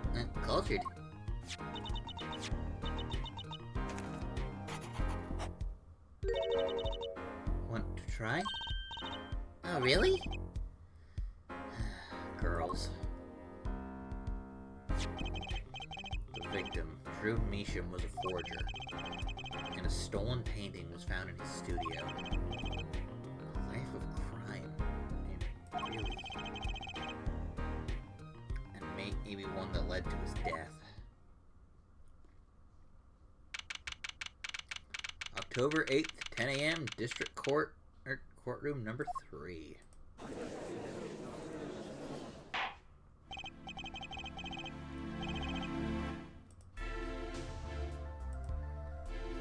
Well now, begin the trial of Vera Measham. Is the judge okay? His voice is really raspy. He's looking around all nervous, like... The repercussions of today's trial will most likely be felt for a long time, and may indeed alter our legal system forever. It won't. Today is the test of the jury system, and the first step toward the new order in our courts. Daddy's secret mission. The jury will function like a jury. It is hoped that their inclusion will help the courts better reflect the people's will. Why aren't there any jurists in the courtroom? 3 closed-circuit cameras watch the courtroom at all times. The jurists have access to everything that transpires. Jurist, judge, well, and... No, jurist, judge well, and judge cool. Now, see here, Prosecutor Gavin.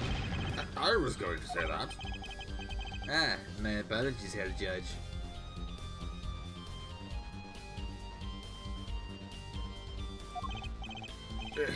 Jurist, judge today's trial coolly, if you would be so kind. Jurists are unbound by the letter of the law. They don't affect the trial with evidence, but by their feelings. And we're about to find out just what effect they're going to have.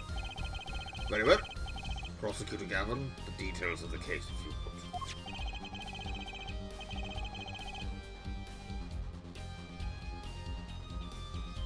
The victim was the painter Drew Nisham.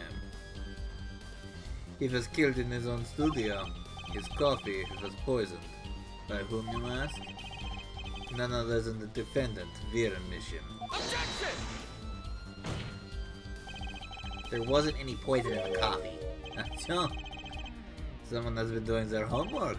Indeed, poison was not present in the coffee, but on the mug itself. The mug? Ah, residue was found on the rim, I see. The autopsy report describes the manner of our victim's death. Court accepts this as evidence.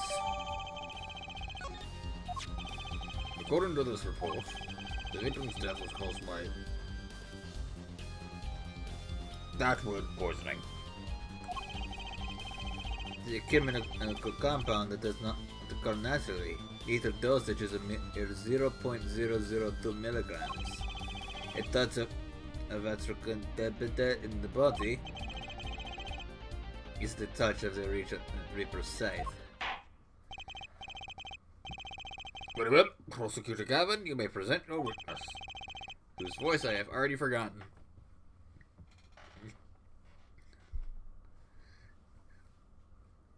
I have today a simple man for a simple case.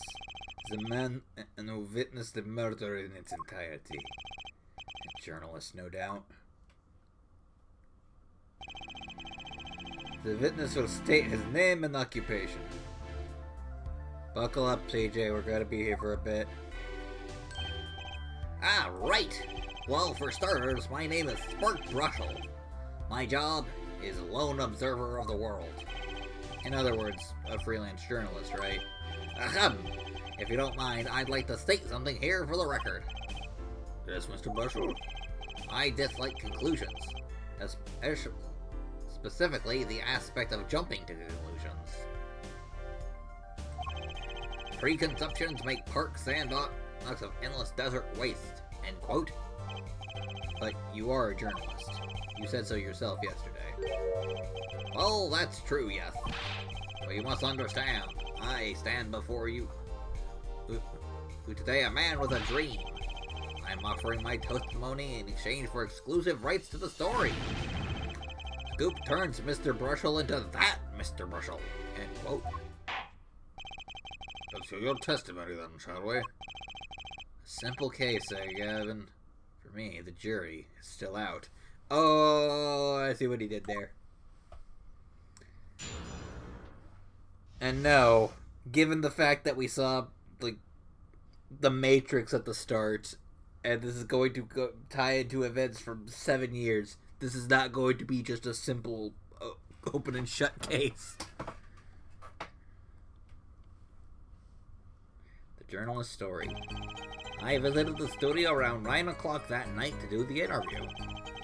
The first outsider to enter the atelier. Atelier? I think it's atelier. The atelier, journalistic history made, end quote. His daughter brought us coffee right after we started. And you know what happened next? Star falls, end quote. No one else entered the room besides her the whole time. That does sound like a simple case. Unless you were the one who poisoned him. What are you saying, Judge? Need I remind you that the cameras are rolling today? I felt the need to be a bit dramatic. You didn't do it, did you? Me doing a thing like that? Come on, that's like newsmaker making the news, end quote. Or even contemporary witch hunt, end quote. I know, wild accusations rock courtroom, end quote. Rock indeed. Prosecutor Gavin sure looks like he's having fun. I'm so happy for him. You're having fun too, aren't you, CJ? Just having this character up on screen? You just love it, don't you?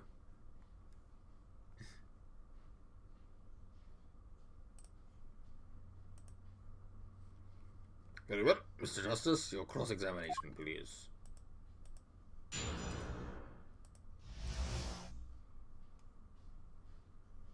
Alrighty.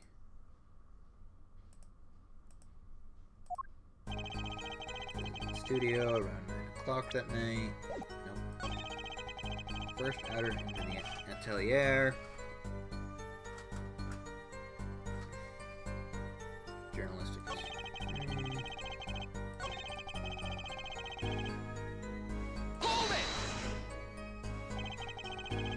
What's this about a star falling? Star falls? Huh, it's like an old telegram. Send money, over. Zowie, you don't know? That's like a journalism code word. An important personage passes away, a star falls. Get it? There's no gravity in space, is there? Wouldn't think stars could fall, really. Does this matter? Oh boy, this is good stuff. Good stuff.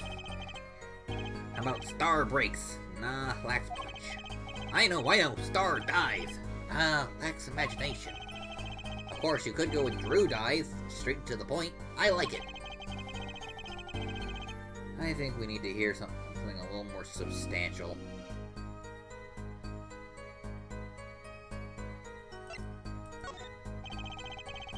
You say Mr. Measham had the coffee too?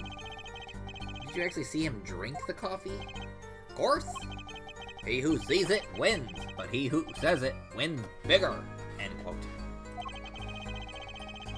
I live in a man sees dog eat dog and writes about it world yet. Yet? I guess I can't say I saw him drink it, really. He had one of the so-called sip of that.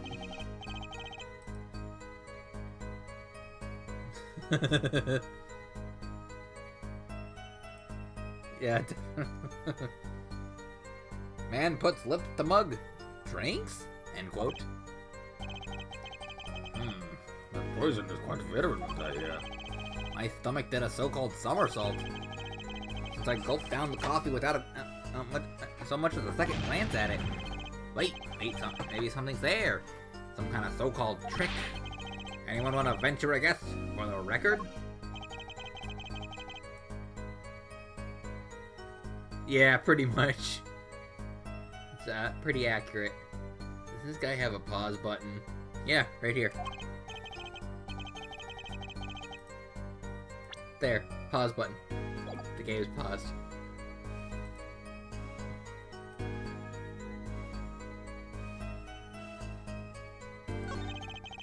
The victim drank his coffee, then immediately fell over. Oh yes. You can go to the press with that one. Your Honor, this is a vital piece of information. Please add it to the testimony. Very well. The witness will add this to his testimony. Vital, right. But that also doesn't make sense because Emma said that the poison takes 15 minutes to do the thing. To do the murder thing. Because it's slow acting. You know what I have a problem with? A particular property of the poison used. Aptropopolis. Oh, Prosecutor Gavin was quite clear about the poison. Lethal dosage of that much paralyzes the central nervous system. If you drank that, even in you, Mr. Justice, would be reduced to a quivering pile. Why are you using me as an example? Because Phoenix X isn't allowed to be the butt monkey in this game. Don't worry, Apollo. Just one more game and Phoenix gets to be the butt monkey again. Or at least the butt monkey duties get spread out a bit further between you, Phoenix, and to a slightly lesser extent, and Athena. Unfortunately, we weren't told everything. It was a vital omission from Prosecutor Gavin's information. An omission? That word. Yep. Very specifically, protagonist in an Ace Attorney syndrome. Like, despite his name, Monkey D. Luffy is not the butt monkey of his show. He makes the butt monkey out of other people. It is as virulent as he says, but death doesn't come upon ingestion. Not immediately. That's because that word is slow acting. Slow acting? According to one forensic scientist, it's one of the most virulent poisons, but it is also absorbed into the body astonishingly slowly. It takes at least 15 minutes from the time of ingestion for adverse effects to show.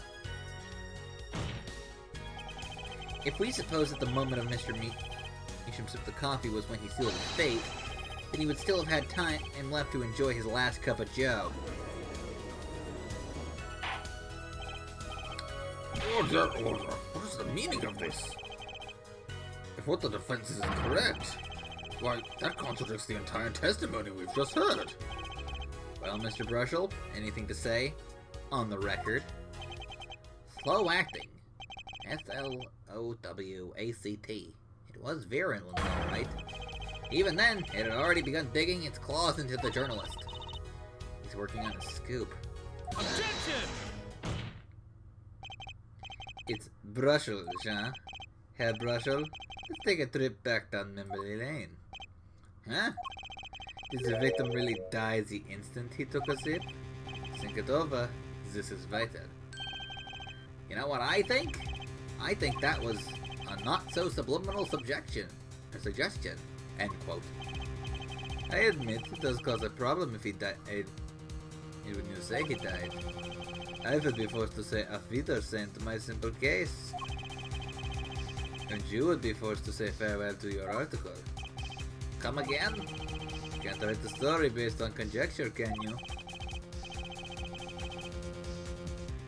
And as the case drags on, other reporters will pick up the scent. And you'll be forced to kiss your exclusive scoop goodbye. Scoop? Ew. Stop it. Stop doing that. Look, wait, just wait a second. Just 1 second. We're waiting. Out with it. I think I just recalled all the so-called important detail. Revival of recollection, end quote. A story's survival, end quote. Attorney utterly confused, end quote. Actually, I did notice something when I visited the studio.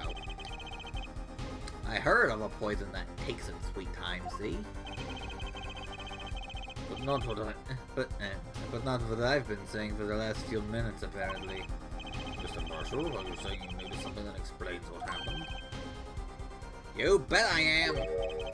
The antidote for a poisonous contradiction, end quote, you might say.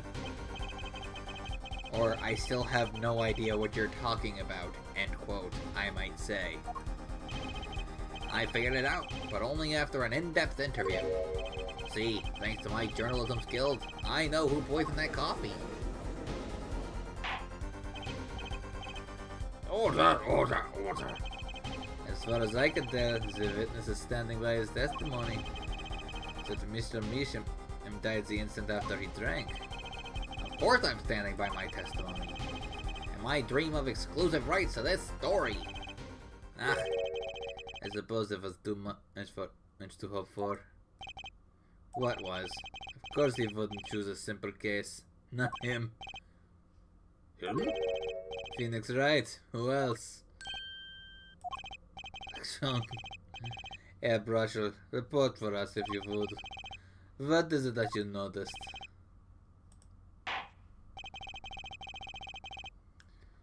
This court is a critical trial or a system. I'm afraid no room for doubt is permissible. You will testify into the court about what you noticed.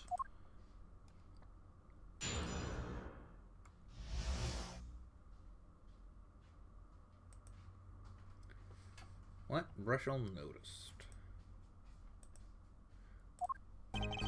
When I arrived at the studio, Mr. Hermetium was at his desk.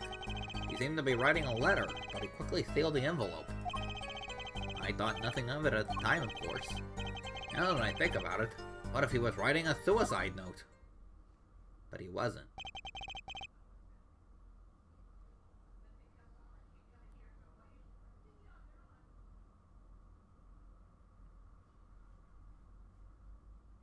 A suicide note?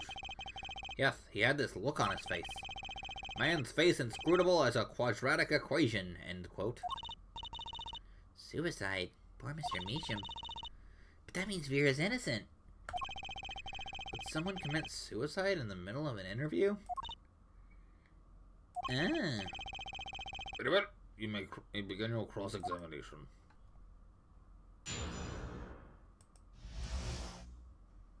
What Brushel noticed. When I arrived at the studio,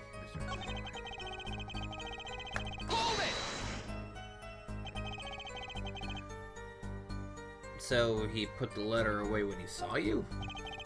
Early reporter gets the worm, end quote. That's my secret. I'm not sure I follow. It's the night of the interview. I arrive 15 minutes ahead of schedule. The handle turns, the door opens, and I barge in. Are you sure that's okay to do? I mean, isn't that an unlawful entry, really? Mr. Meacham, I'm sure, seemed to think so. You should have seen him. He crammed his letter into that yellow envelope as fast as he could. I know a secret when I spot one, and that was one. That does seem significant. Well, Mr. Justice? I wonder. Add it to the testimony. The defense finds this testimony vital, Your Honor. Very well. Please add it to the testimony then. Hey, why not? My account comes free with charge.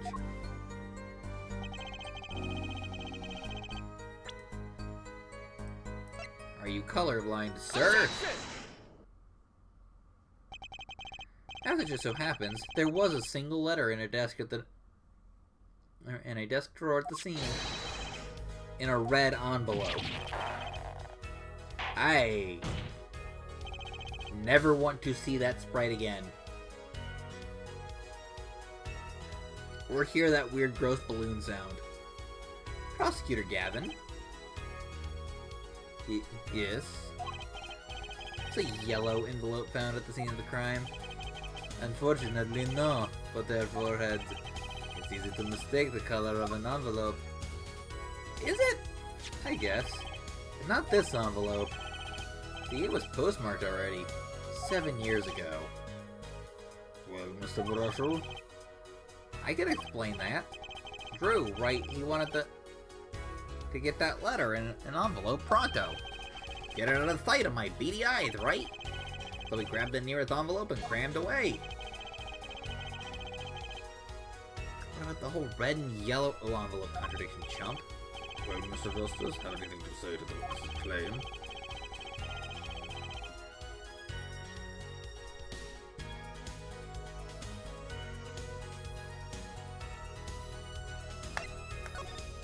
Guess that's not possible. That's impossible. Ah, I like your expression, full of confidence. It's simple, really. As it just so happens, the defense team investigated the contents of its envelope, with the assistance of a forensic scientist. What? Note that this letter is addressed to Drew Meacham. Oh. Why would he address a letter to himself? Let alone send a suicide note to himself. I've been scooped! I wish you could be scooped out of this room. Or scooped in the, Five Nights at Freddy's sister location in way. Order, order, order.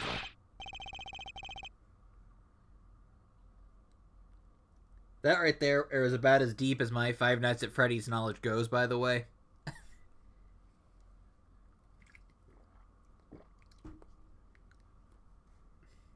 Mr. Brussel, can you explain this to the court? Oh my. How could I have forgotten? This happens to be happens to the best of us. Reporter gets old, forgets lots, end quote. I'm still waiting for an explanation, Mr. Brussel. Well, that's the thing, see? This feels like a weird music choice for the scene. After he put his letter in that envelope, Mr. Meacham sat there searching his desk drawer for something. His desk drawer. Yeah, the stamp. A so-called postage stamp, end quote. A stamp? Whatever for? Well, the mailer's letter, what else? And then, why yes, I think I saw him put it in his letterbox. Yes, it was a yellow envelope. He did put it in that box. Apparently, this yellow letter has nothing to do with the case. Oh, how I wish it did. Just think, if that were a suicide note, what a story! Star writes suicide note in front of reporter. Falls, end quote. As I was saying, that has nothing to do with this case. That said, Yes, Your Honor. makes me wonder about the contents of that red envelope.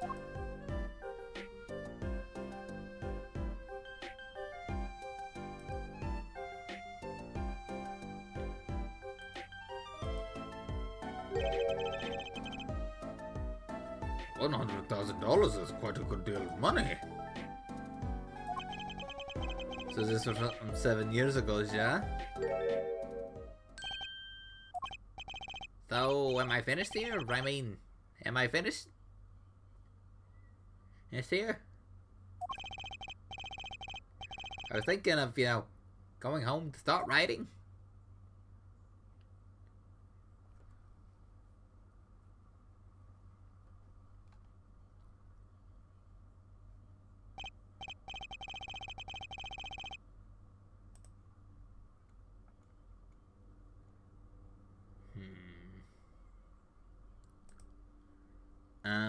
I hate to state what should be pretty obvious to anyone, but when you catch the scent of a story, you make that, rather unique face.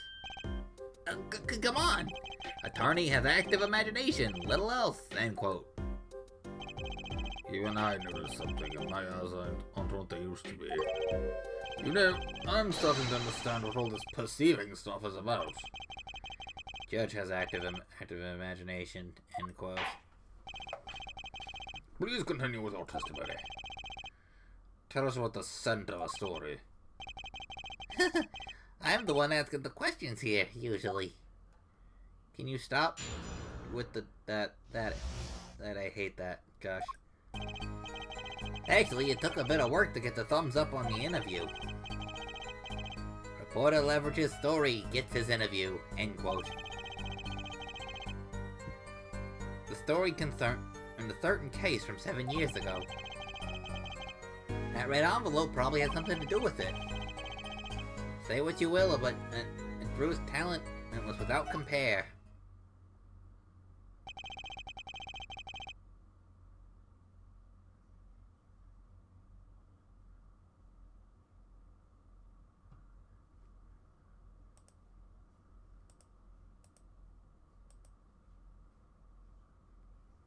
So you threatened to go to the press with this story, and that's how you got to the interview? Blackmail? Well, yes. I mean, no. It wasn't exactly black. I mean, I'm not... Something wrong, Mr. Brussel? Look!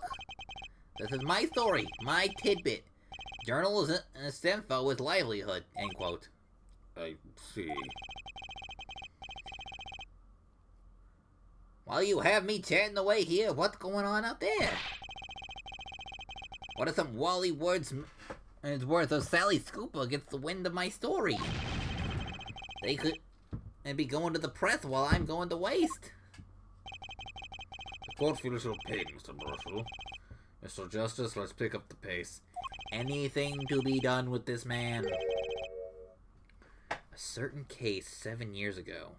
Wait, 7 years ago? Huh. I wonder why that panned over to Trucy. I'm sure that has nothing to do with anything. Send me the story.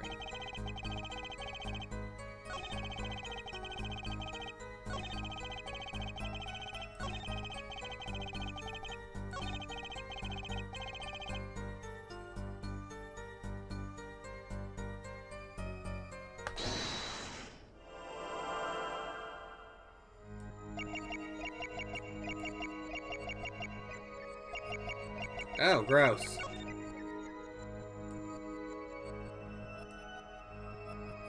That's not how sweat works. Gotcha! Sweat just doesn't just appear and vanish like that. Sweat much, Mr. Brushel? Or, yeah, well, man can't help its glands, you know. More than that, when Mr. Measham's talent was mentioned, you suddenly began to sweat buckets.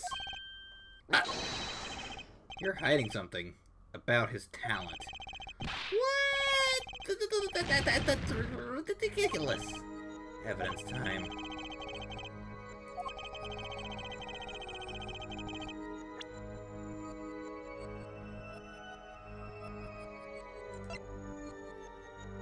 Take that! This painting was found in Mr. Measham's studio. There are two problems with this painting. First, it wasn't painted by Mr. Measham. Second is that there was another painting in the studio, which looked exactly like this one, except it was only half done. Then we have a letter discussing a payment of $100,000, which suggests a certain business operation. The business of making forgeries.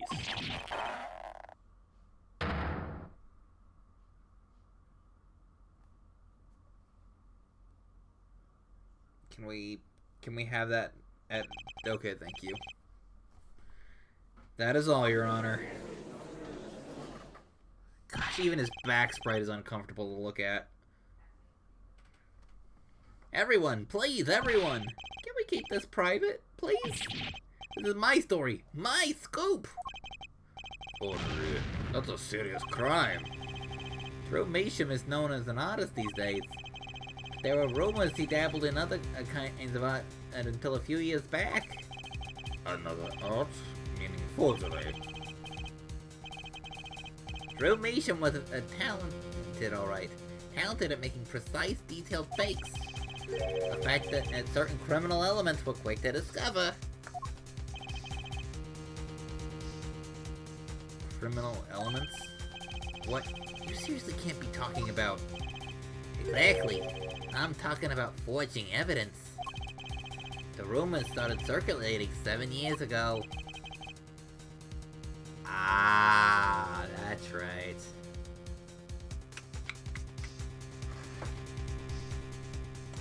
That's right.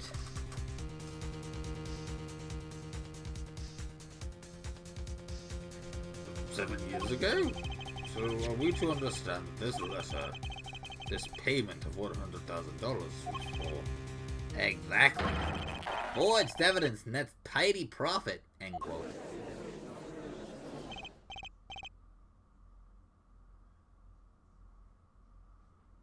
Order, order, order. Oh. I accidentally minimized the game and that automatically paused it. Interesting. Right, it's like our victim was living a double life. This is my chance. So the victim had ties to the criminal world, right? He could have had plenty of enemies we know nothing about. Objection! This is my first time hearing of this criminal world. We certainly found no criminal connections when we conducted our investigation. But how do you explain all this money? We have to admit there's a possibility of the possibility of some illegal activity. Objection! But there is no proof tying this letter to our case. Our case was and remained simple from the beginning. Only the defendant could have poisoned that night. And you, of course. Hey! The only thing I poison is my pen when I'm writing reviews. What? Mr. Brushel, your testimony to this point has been quite unreliable. Doesn't speak well of your reporting acumen. What are you talking about? My journalism is rock solid. So solid you couldn't stand an elephant on it, end quote.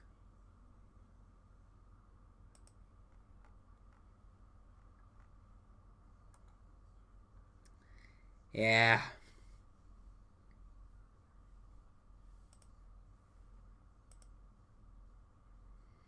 I mean, he's certainly trying to do it himself with that one sprite that I utterly hate looking at. In any case, for a summarized recap of your testimony, we can ascertain the situation. And in that studio, from the recap, the trial is over. Apollo, what's he talking about? The cross-examination showed Mr. Brushel didn't have a reason or means to poison him. As long as there's no other suspects, then the killer had to be Vera. That's what.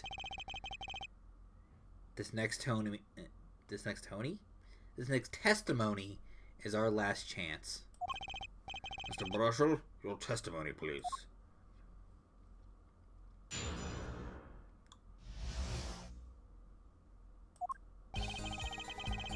The only other person in that studio that night was the defendant. It was Vera who poured the coffee. She admitted as much herself. The only thing that touched Drew's lips during the interview was that mug. And nothing left that studio after he died. Nothing. Clearly, the only one that could have poisoned him was his daughter.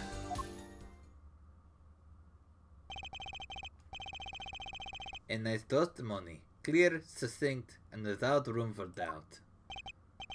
Ah, shucks. You really think so? I believe this clarifies the situation that night. Very well, Mr. Justice. You may begin your final cross-examination. Right. I still have one trump card left to play, and I won't let this trial end until I use it.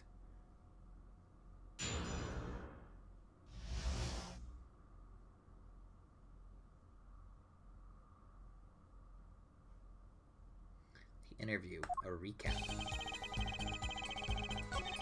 Because here's the thing.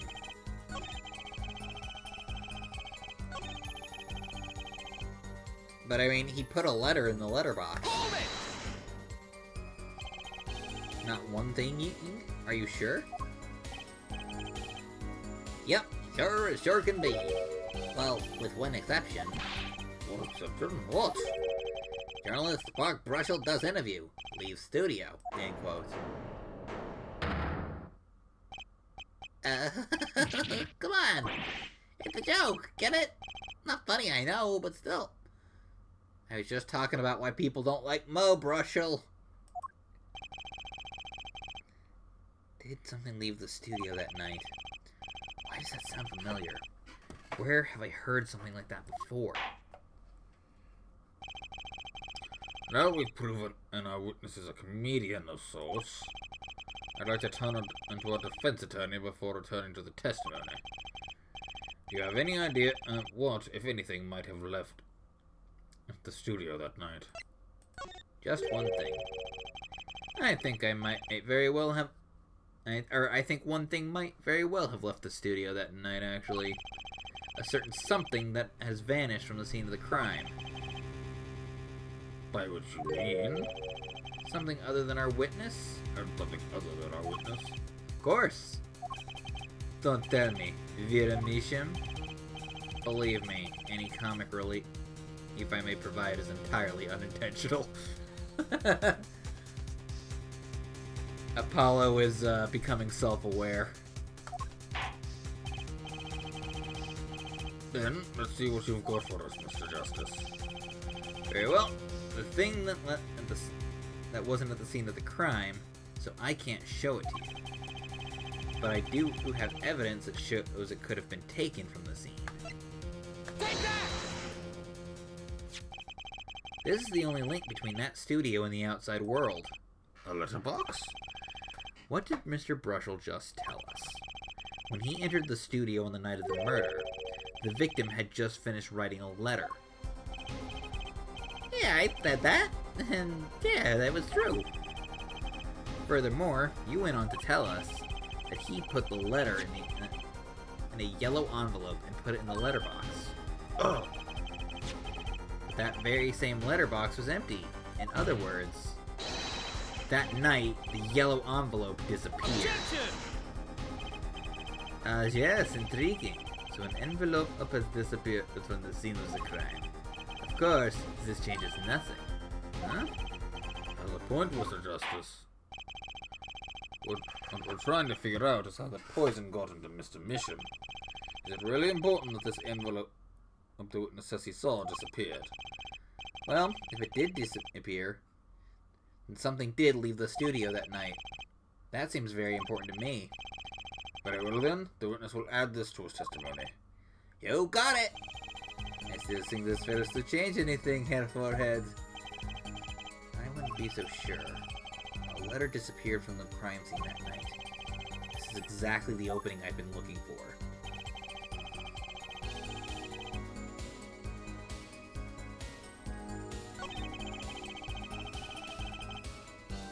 Hold it! You sure about that?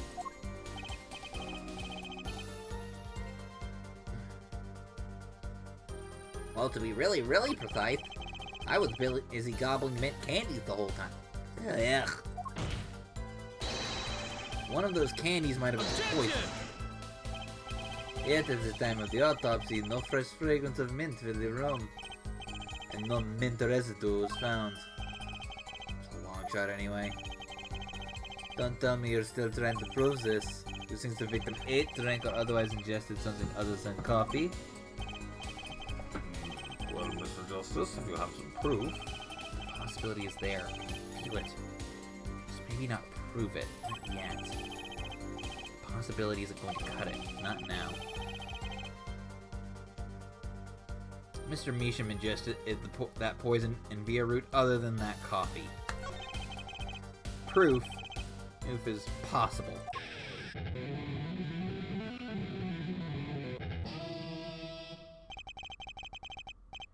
That animation has no right to be as cool as it is.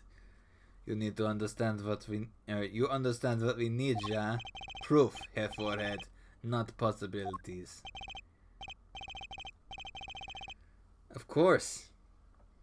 And Prosecutor Gavin, I hope you understand. I'm ready to give you that proof. What did you say? I have proof of the disappearing envelope. I saw him writing a letter. I did. Which was picked up by the mailman, I assume. Of course. Which means that envelope had a stamp on it. A stamp? Ah, As we all know, stamps come with dried glue on the back. In order to use the glue, you have to wet it by licking the stamp. Objection! No one and we're talking to actually lick stamps in this day and age. Objection! Even if you wanted to talk to him, you couldn't. He's dead after Objection! all. Okay, so he licks the stamp. But wait, how does that explain that word on the rim of the coffee mug? Objection! If he licked it into the back of the poison stamp, the poison would get on his tongue, yes? What would happen if he put the coffee mug to his mouth? Those traces of the mug weren't the killer's doing. It was the other way around. what? The coffee mug didn't poison Mr. Measham. Mr. Measham poisoned the coffee mug himself.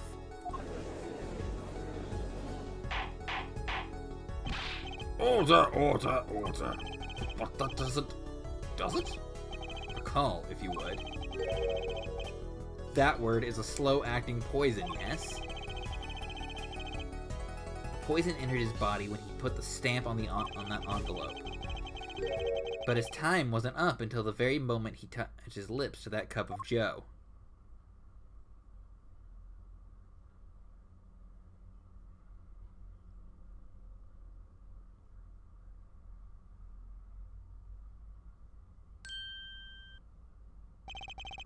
You have something to add, Mr. Brushel?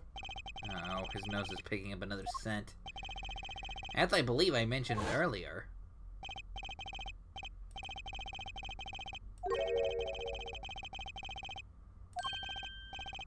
Yeah, that.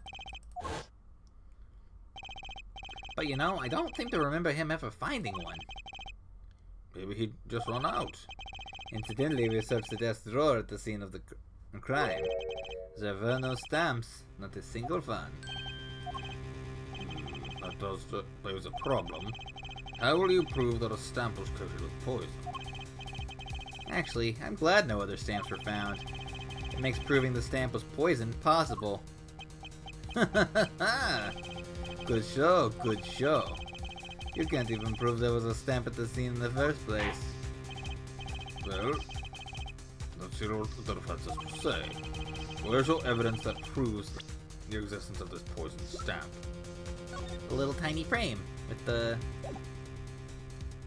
poison residue on it. Take that! Well, that certainly is a cute little frame.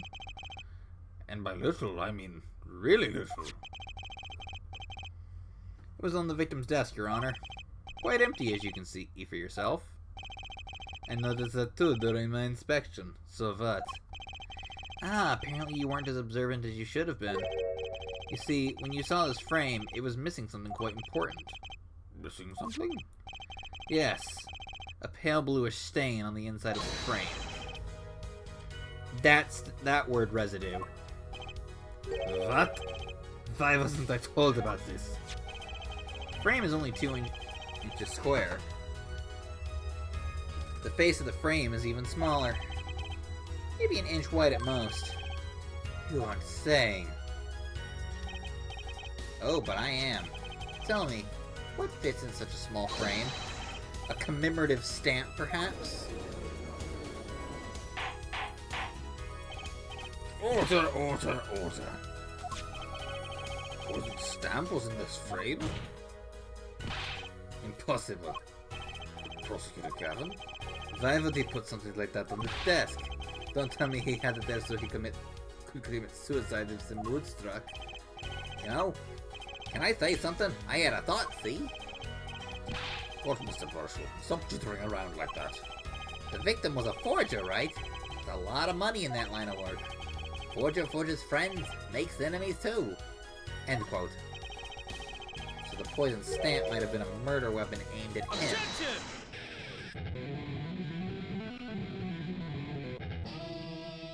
Free as a bird now, and this bird you'll never change. Oh, Rich, that Rich. Leaves the ridiculous flight of fancy to the Gaviner's song lyrics, please. Finally, something we agree on. The stamp was as a murder weapon? Nonsense. Murder is a simple business. Who would go to such lengths? No one. Oh, I disagree. Come again? Call if you would.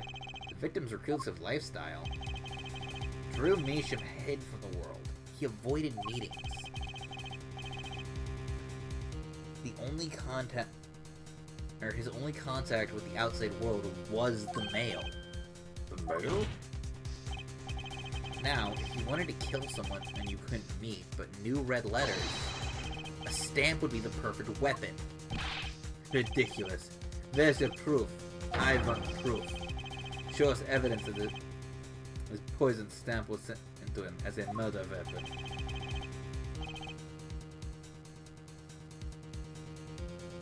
I might not have evidence per se. I think things are finally starting to come together. What is it, Apollo? Your fists are trembling. I think I know what had happened. I don't believe it, but I can see it. I think I know how Mr. Measham was killed. Well, fill us in, Mr. Justice. certain piece of evidence points to the truth, Your Honor. I can show you how someone with intent to kill sent Mr. Meacham the stamp of death. Take that! Isn't this the envelope? The one from 7 years ago? Think about the text of the letter again. There were 2 pages on the envelope. This is page 1. And this is page 2. I wanted to draw your attention to one phrase in particular. Sent and in the enclosed envelope with the enclosed stamp within 3 days. The enclosed stamp, Your Honor. Oh, In other words, if I have this straight, the stamp, poison, on the stamp, lick, gasp, end quote. Now, what if he had done exactly as the letter asked? He would sign in the document, but put in the envelope, up and put the stamp on it, right? Then he would put it in his letterbox. 15 minutes would have elapsed between affixing the stamp and mailing the letter.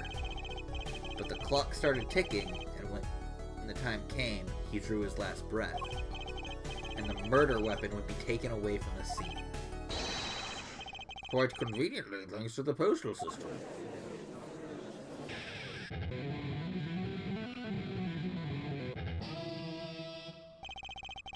Such a splendid imagination you have here, Forehead.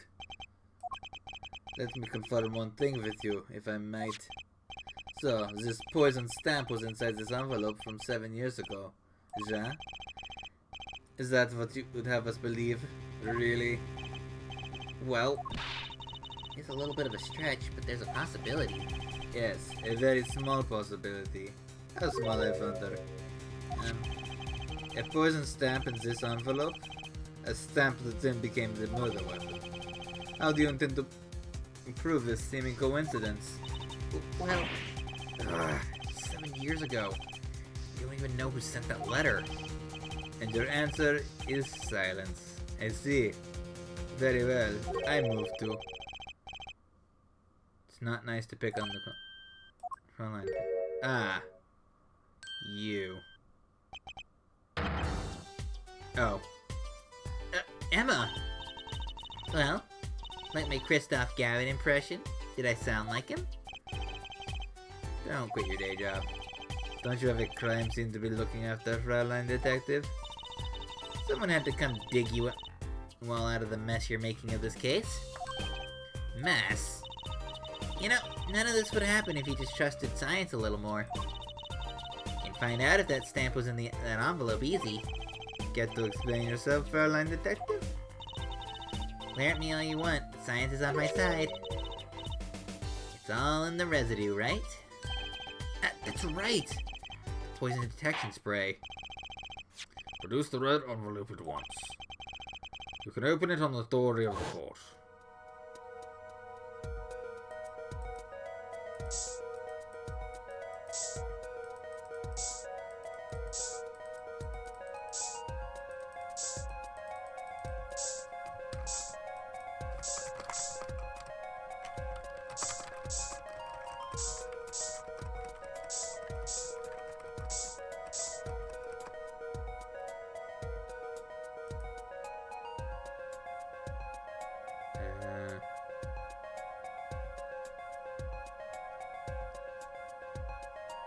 Bottom right corner of the screen there. Okay. There we go. Man. That's some, that's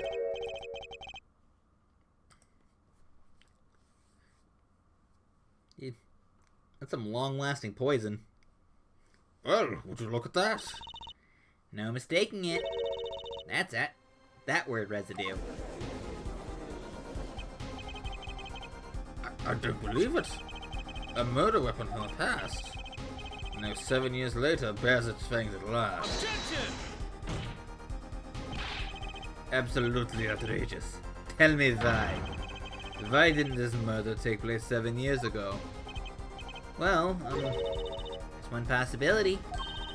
Maybe Mr. Mishima figured it, or Misham figured it out.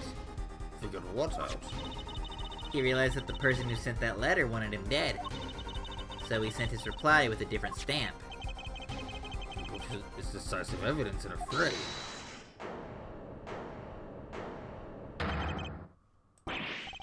You're still here? Can I make a statement, and here on the record?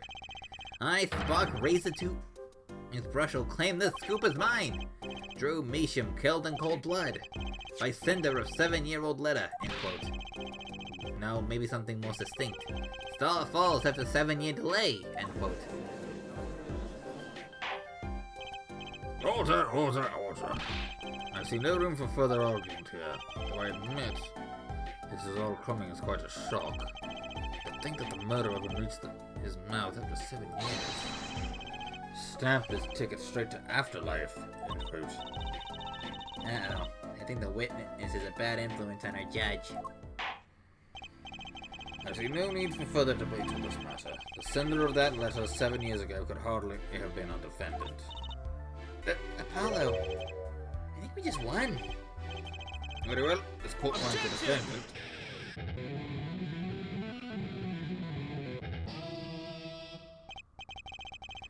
Is this the bright future of our legal system?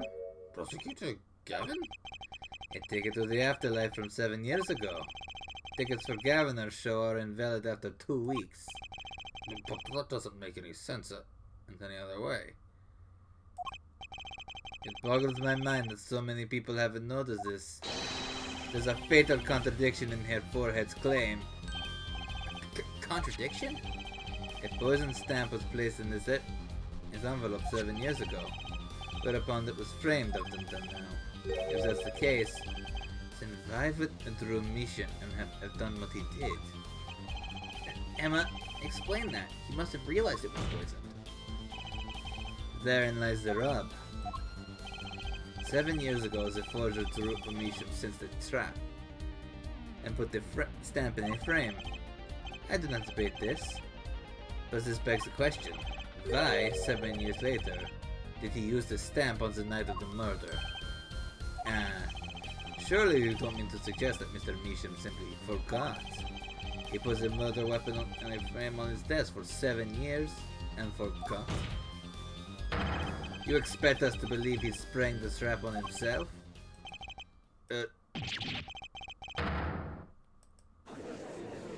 That's unfortunate.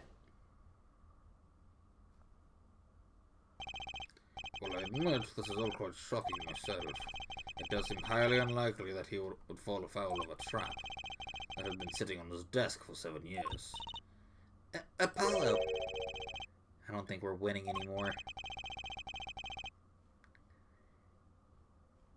Or was that Trucy? No, that was Apollo. I'm glad to see we're all back in the real world now. Welcome back to reality. We've been waiting for you. Okay, then how do you explain the poison stamp that was in his envelope? The poison stamp? Where exactly is this poison stamp again? Have you brought it to the court for us? I see no proof that such a thing ever existed. What about the residue, huh? Oh, I agree. That does seem to be a residue. But her forehead, it's certainly no stamp. Yeah, but even if your precious poison stamp did exist, Drew Measham never would have used it. That is all. Ugh. I believe we've come to a conclusion again.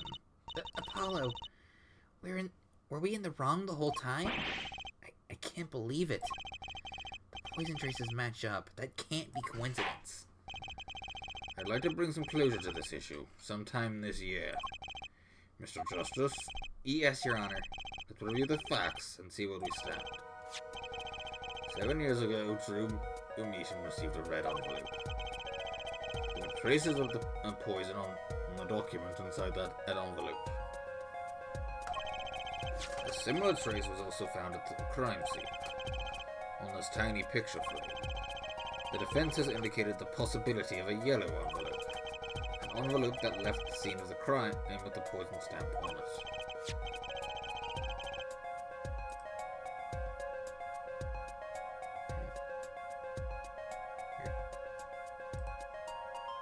Yes, but and even if this envelope contains a poisoned stamp, and through Mishim knowing this, put it in a frame, he never would have used that stamp.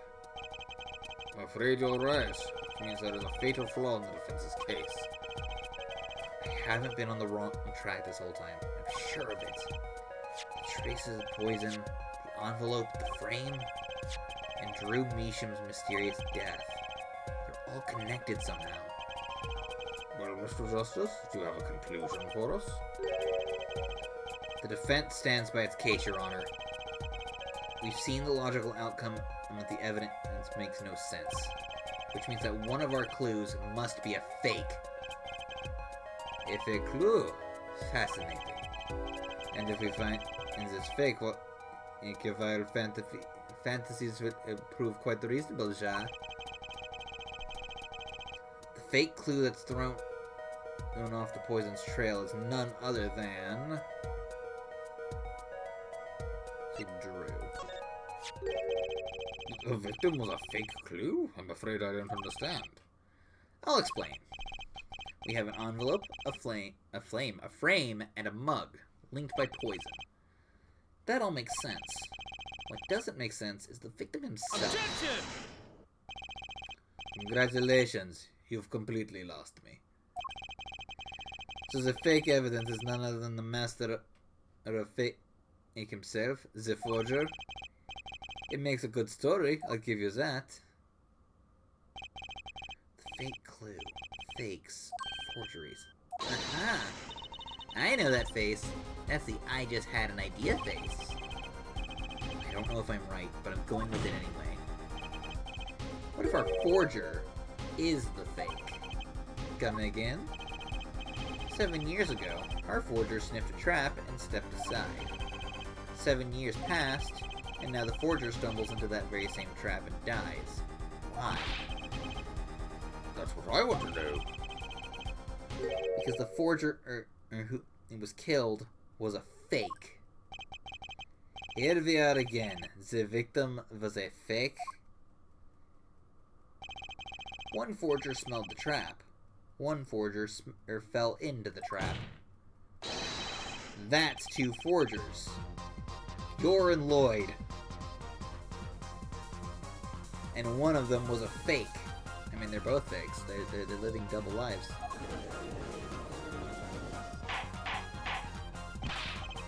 Watch Spy Family. That's what I'm saying. Order, order, order.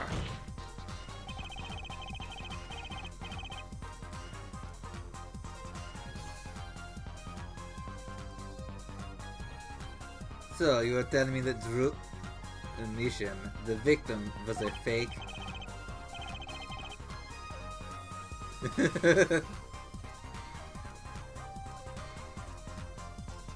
Well, if he was the fake, who is the real forger? You better not be claiming there was some kind of switcheroo. I'm afraid you're going down to the back of your story. Mr. Justice, show us who the real Drew Meesham was. If Drew Meesham wasn't the real forger, there's only one person it could have been. A porpoise person. Understood, Your Honor. Forger Drew Meesham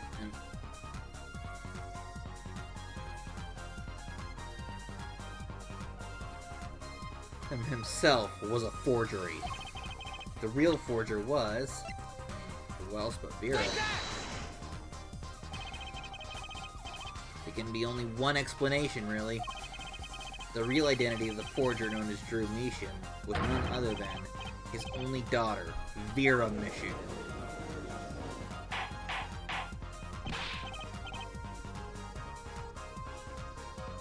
Order, order, order. Mr. Justice, this is going out on a limb even for you. I kinda agree. I mean, Vera? A forger? Consider it before you write it off entirely. If you look at the paintings in the studio, one fact becomes clear.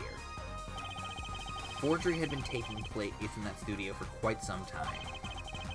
The forger wasn't caught in that trap for 7 years. 7 years ago.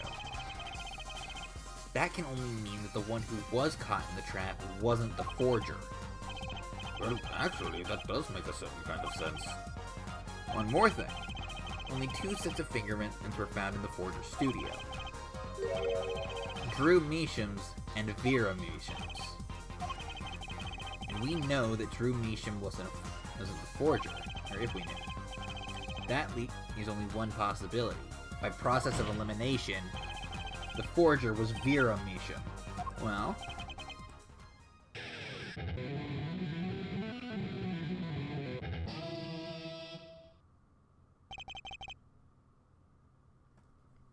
fascinating.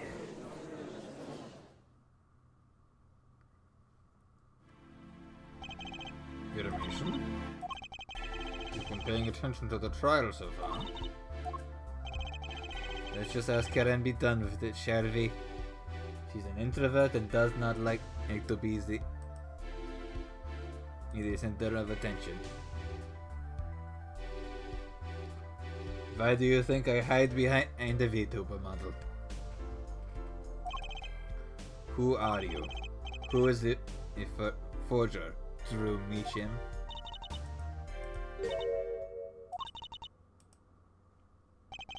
Was that an expression of emotion I saw on her face? She's staring holes into Prosecutor Gavin's face. I'm used to being stared at by Frauleins, believe me. So they usually talk to me too. Tell us, were you the one who forged those works of art?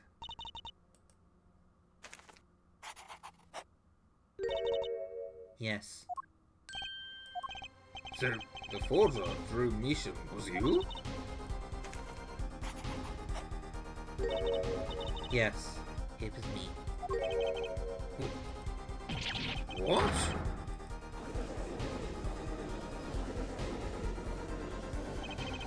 The court was in an uproar, and it wasn't coming down. We had a break for a 10-minute recess. To be continued. Okay.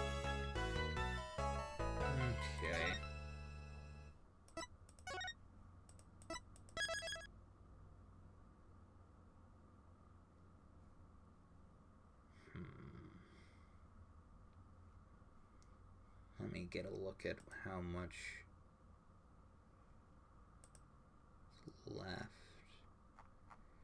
Yeah, we will go yeah, we'll get through to the end of this. And then we're gonna get into the big stuff next time. So yeah, we'll go ahead and wrap up this first day. Here, talk to Vera. Boy howdy, things are gonna get complex after this. As we go back into the Matrix. October 8th. 10 days away from my birthday. 2 days after my mom's. Okay. So where exactly does this leave us, Apollo? Well, the Drew Measham who was killed wasn't the Drew Measham the forger, basically. Huh? Well, then who was he? Well, he was actually doing your nails. So you really made those forgeries?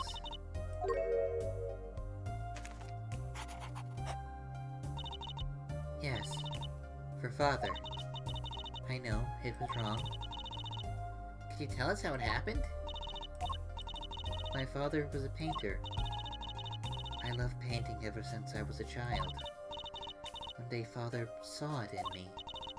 He saw that I had the talent. The talent for making forgeries? How should I say it? It was not only paintings I made.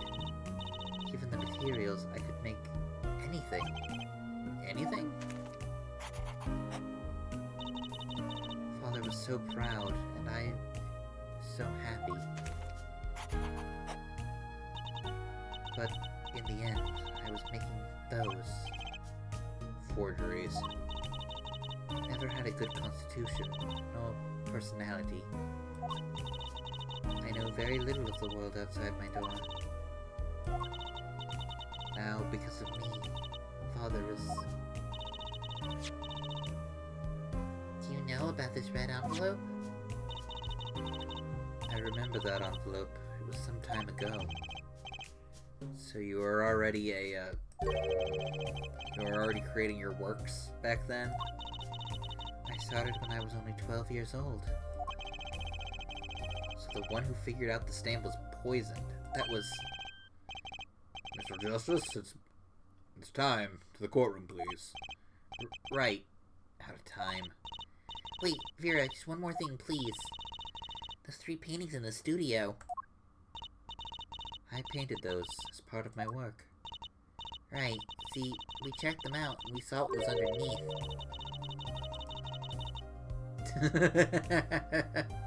Hi, Synchro. We saw the rough sketches underneath the 3 finished paintings. And I don't know if you want this lawyer. He tends to become a bit of the butt monkey. But he is still pretty good at what he does. I see. Mr. Justice.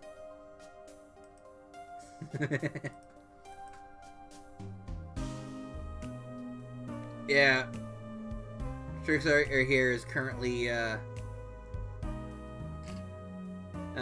next in line to be defended for crimes against his players.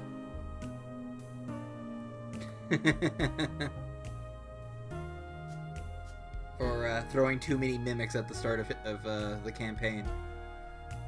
As for how deep I am into the game.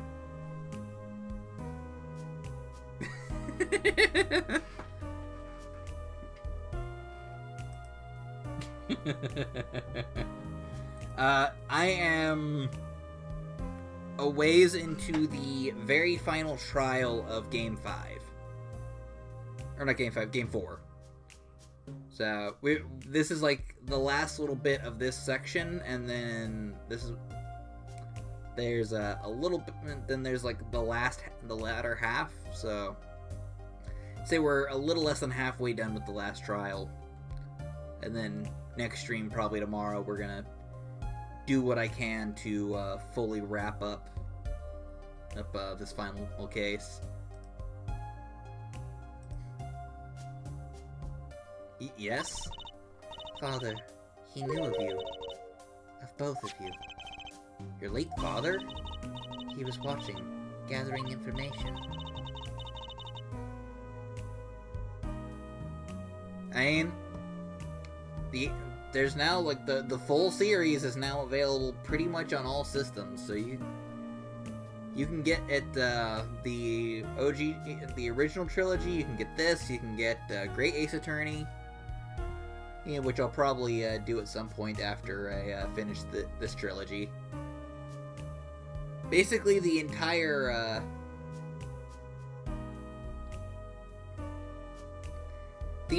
franchise minus the Edgeworth spin-offs are pretty readily available on modern systems, so I'm currently playing the Steam port of this one.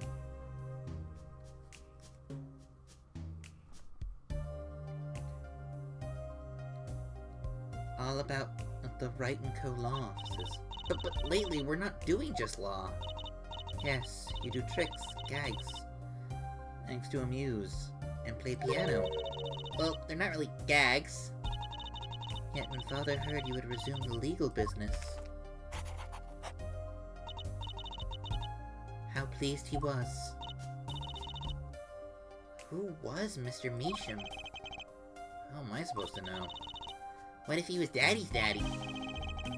Judging from the relative ages involved, I'd say it's highly unlikely.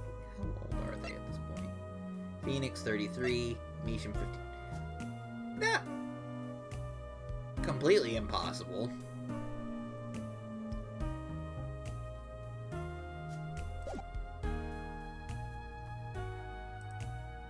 Yeah, I originally played the first most of the first game on an emulator.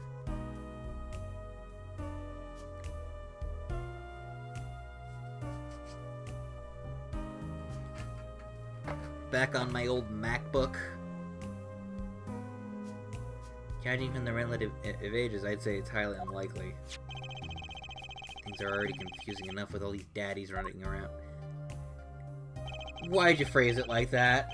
Why did you phrase it like that? We know that the victim's daughter, Vera, was the forger. What does that mean for this case?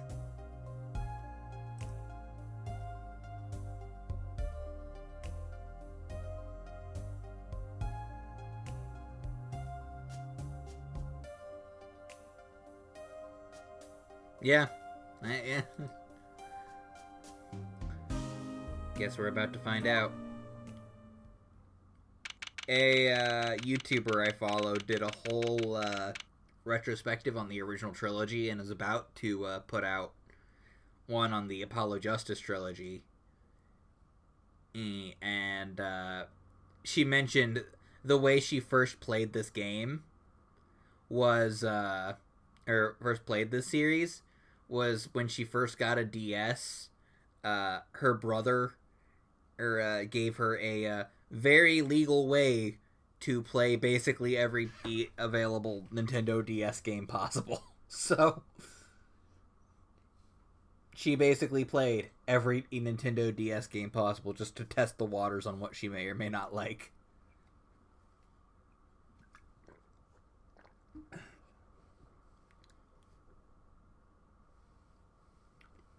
Yes. Exactly. And given that at the retrospective of all three parts combined amount to about 12 hours, I think, of Ace Attorney conversation, and that's just the first three games, I say she kind of fell into the Ace Attorney pit pretty hard.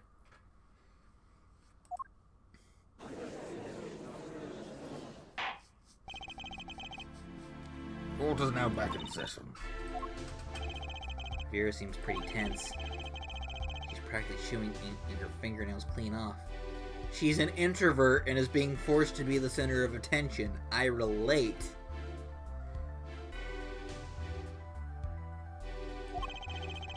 Perhaps you could begin by telling us how it all worked. How did you set up this Drew mission forger persona?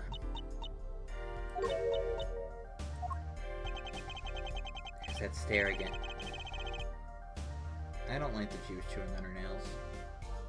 She's drilling more holes into his head. I know it's hard for you. Oh, hydrate. Taking a thee up. And the big stretch.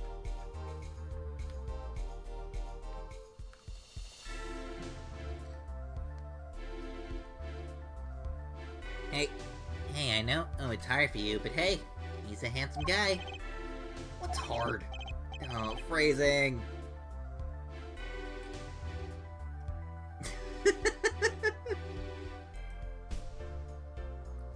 Those emotes are adorable. Why does Star have just the cutest emotes? Very well, miss, if you would. Did you really make those detestable forgeries? Perhaps you'd rather answer my question. Were you the one who painted that painting? The remarkably similar one. Yes. I painted it, yes. Father praised me quite highly for it. So, she was the one who made the forgeries. Yet she did not wish to reveal the truth of their operation. So the victim was a stand-in, a decoy. To the world at large, he was the forger, not her. I've done a bad thing. I have, haven't I? Regardless, I need a little more information. About, for instance, this. You have seen this before, Jean? Yes, it was in the desk drawer. Very well, you may proceed with your testimony. Tell us everything you know about this envelope.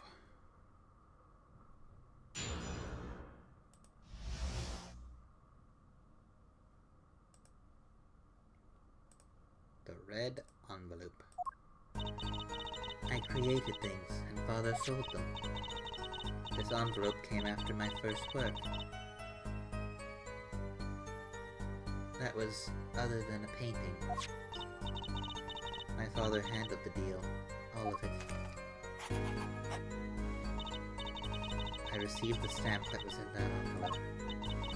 Because after that job, we moved to the current studio.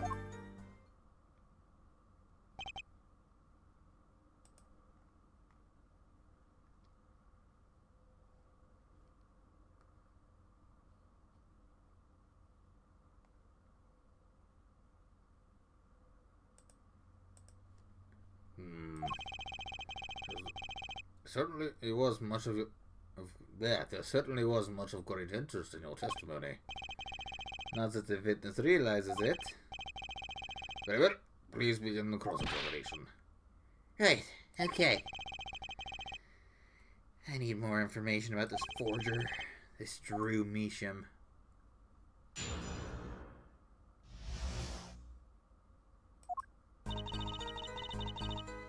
Hold it! So these things you were making, you mean paintings, identical to other paintings, right? The closer they were, the happier Father was. I was happy too. Still, you're quite young now. When did you begin this work? My first painting sold when I was 12. Your Honor, she had no idea what she was doing was illegal. Objection! Easy there, little attorney. You're not here to defend her for the crime of forgery. True. Please tell us more about this envelope. This envelope may very well have killed your father. Alright. Hold it! By other than a painting, you mean you'd only done one painting up to that point? Or you'd only done painting up to that point? Yes. But Father had a realization. Yeah, I am sitting up straight. There's no... I am not a shrimp kaiju. Though a kaiju-sized shrimp does sound delicious.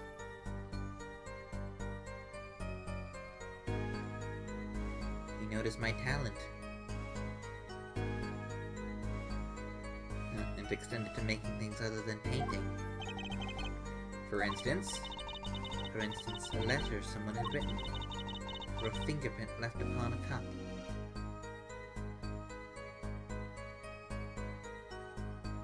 I mean... CJ, I need you to just look up Ibira. E-B-I-R-H-A. Just look that up.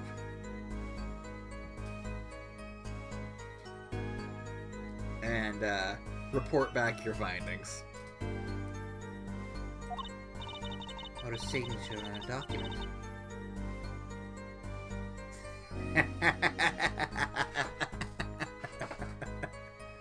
Technically more of a lobster, but you know, the point still stands. A seal upon a letter? None of this makes her sound very innocent at all. And the $100,000 promised in this letter was the start. It's the beginning of a new industry for True Mishima. Mishima. I keep calling it Mishima. Mishim. I got Persona 5 on the brain. A new industry?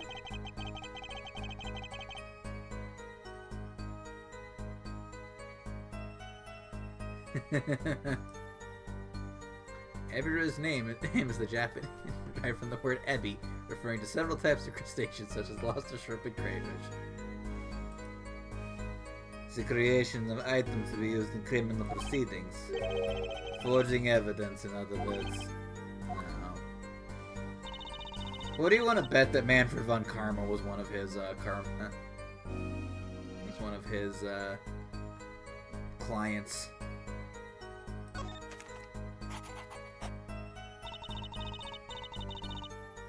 Hold it! What do you mean you received it?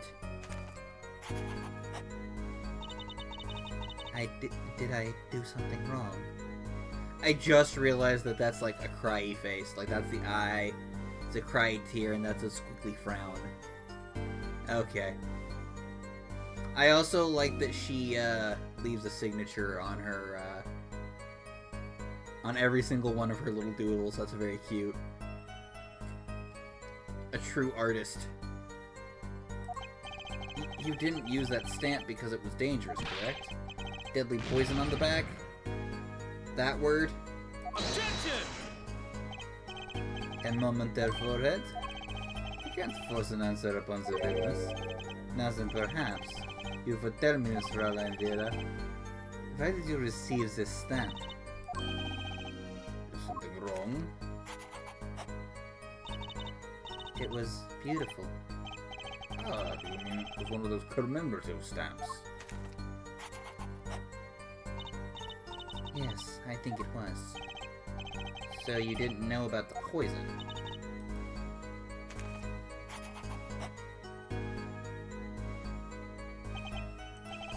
I guess not. So the trap fell by chance, by mistake, thanks to this commemorative stamp. Not quite the close call. Hold it! You mean you moved where the current Drew studio is? Yes, we saw very few people there. I began drawing picture books. This single job ties into the criminal underworld. I think that Mr. Misham wished to reduce their visibility in the world at large. When we had to meet someone for some reason, Father posed as the creator of the work. So that was the real essence of the artist known as Drew Misham. Did you work? You did the work, and he supplied the face.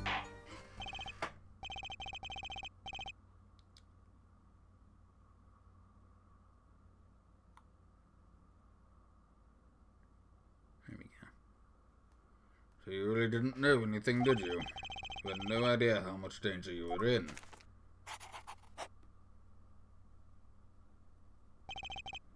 Apparently not. About this commemorative stamp. Can you tell us more about it?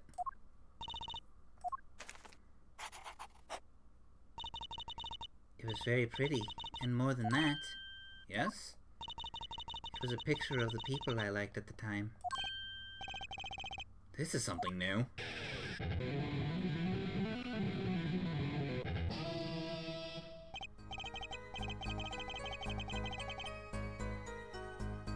What do you think? I'm thinking of having the Gaviners become a Dragon Force cover band. We were talking, that air guitar animation goes way harder than it has any right to. Like, I want, like, actual guitarists to, like, go through that animation frame by frame and just, like, figure out just how accurate it is to, like, playing guitar chords. Because there's a lot of, like, finger animation that's going into that, and this guy is an actual guitarist in the game. He is both a prosecutor and a rock star. They very easily could have gone out of their way just to make sure his air guitar was actually accurate compared to you know, any of us doing an air guitar and we're just flopping our fingers around. Apparently we've got some cross-examination yet ahead of us. If you would be so kind as to continue your testimony, Fraulein.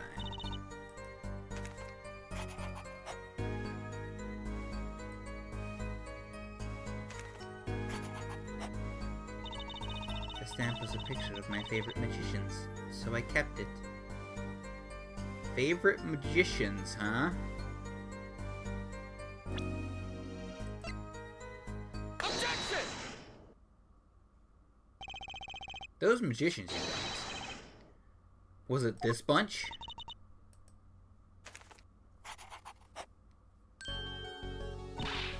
Apollo, you're not a bunch. I see. Still, I have to wonder. Why include a commemorative stamp like that in a business letter? Good question.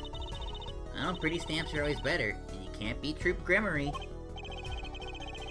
But the whole murder plan was a failure because of it. Ironic, don't you think? Prosecutor Gavin? Prosecutor Gavin? Gremory? What's with Gavin? Might I ask just one question of this witness?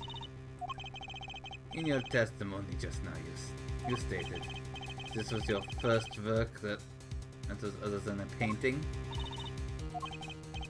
Please tell me, what exactly did you make? Can I ask what? No. Answer the question. Now. Prosecutor Gavin? You're usually not the one whose volume concerns me. Yes, it is unbecoming of me. I apologize. But I must know. Please, Miss Mishim, tell me. It was a book. A single page in a book. A book? Please be more specific. It was a handwritten book. Like a diary.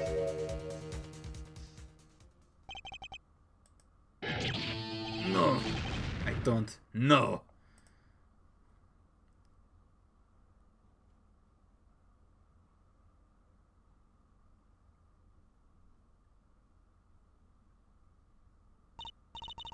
What's wrong with Prosecutor Gavin? He looks like he just saw a ghost. Miss Misham, this book.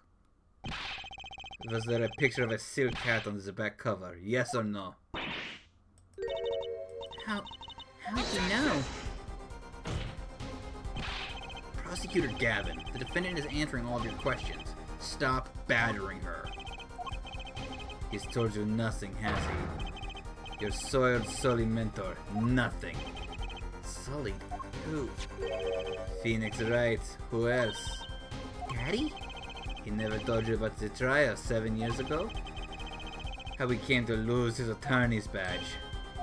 It was a certain piece of evidence that decided his fate, you know. A certain diary. On the back, it bore the mark of a silk hat. What?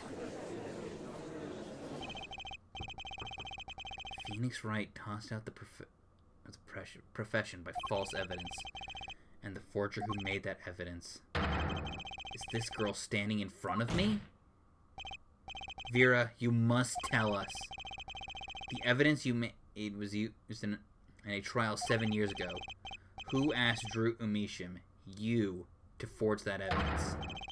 For all of our sakes, who was it?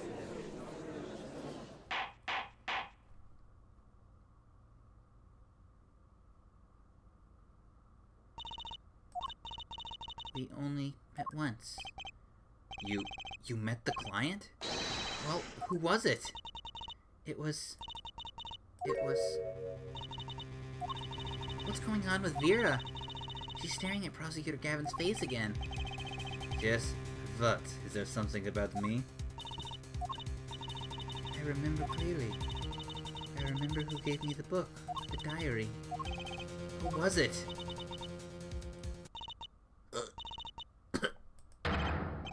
Vera!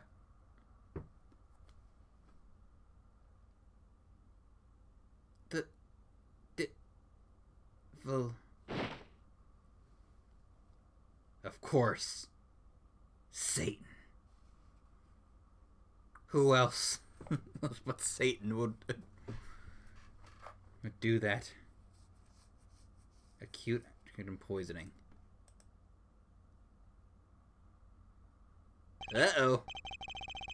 This ends the recording of the trial for the murder of Drew Measham. Vera Measham was, during the trial, poisoned by an unknown assailant. The dosage was just under the lethal amount, sparing the defendant's life. She's currently in intensive care and is not to be disturbed for any reason. A very simple case at first glance, until it finally began to show its true colors. The long road to the truth takes us to the record of another trial. Gosh, it's weird after spending like 15 hours with Hobo Dad Phoenix. Seeing him in the suit again, it almost doesn't feel right.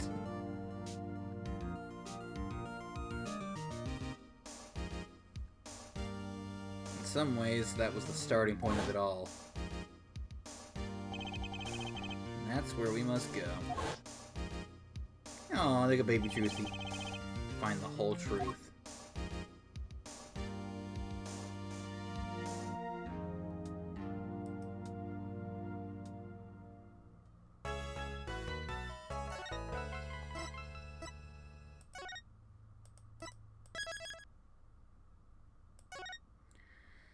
Okay. 7 years ago. Try 7 years. Okay. We're gonna go back. The game's been here. And that right there is where we're gonna go ahead and call it for the evening. Because it's been about 3 hours and that latter half is gonna be a beast to get through. So, we will take care of that at a later date when it's not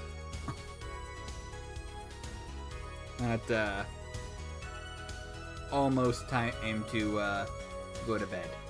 Oh, I'll have a bit of a freak out there. We're fine. Yes, thankfully it didn't go too long this time.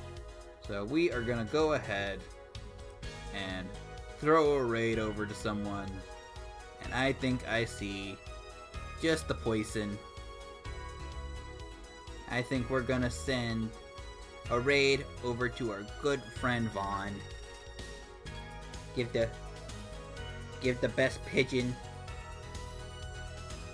him some love. Yes, but yeah, we will be back hopefully tomorrow for more Ace Attorney shenanigans. Gonna try and get Apollo Justice Ace Attorney wrapped up so that next time we can get it straight into Dual Destinies. And go ahead and say, got some very exciting things with some new stuff coming. I have officially put in a commission for some new assets, like an overlay and some intermission screens. So the Colonel Kaiju's gonna be a little, like the Brandon's getting a little bit more cemented, and I'm very excited.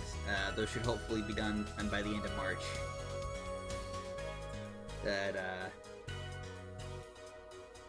until then, I will see you guys later. You guys have a wonderful rest of the night, and I will talk to you guys tomorrow. Farewell.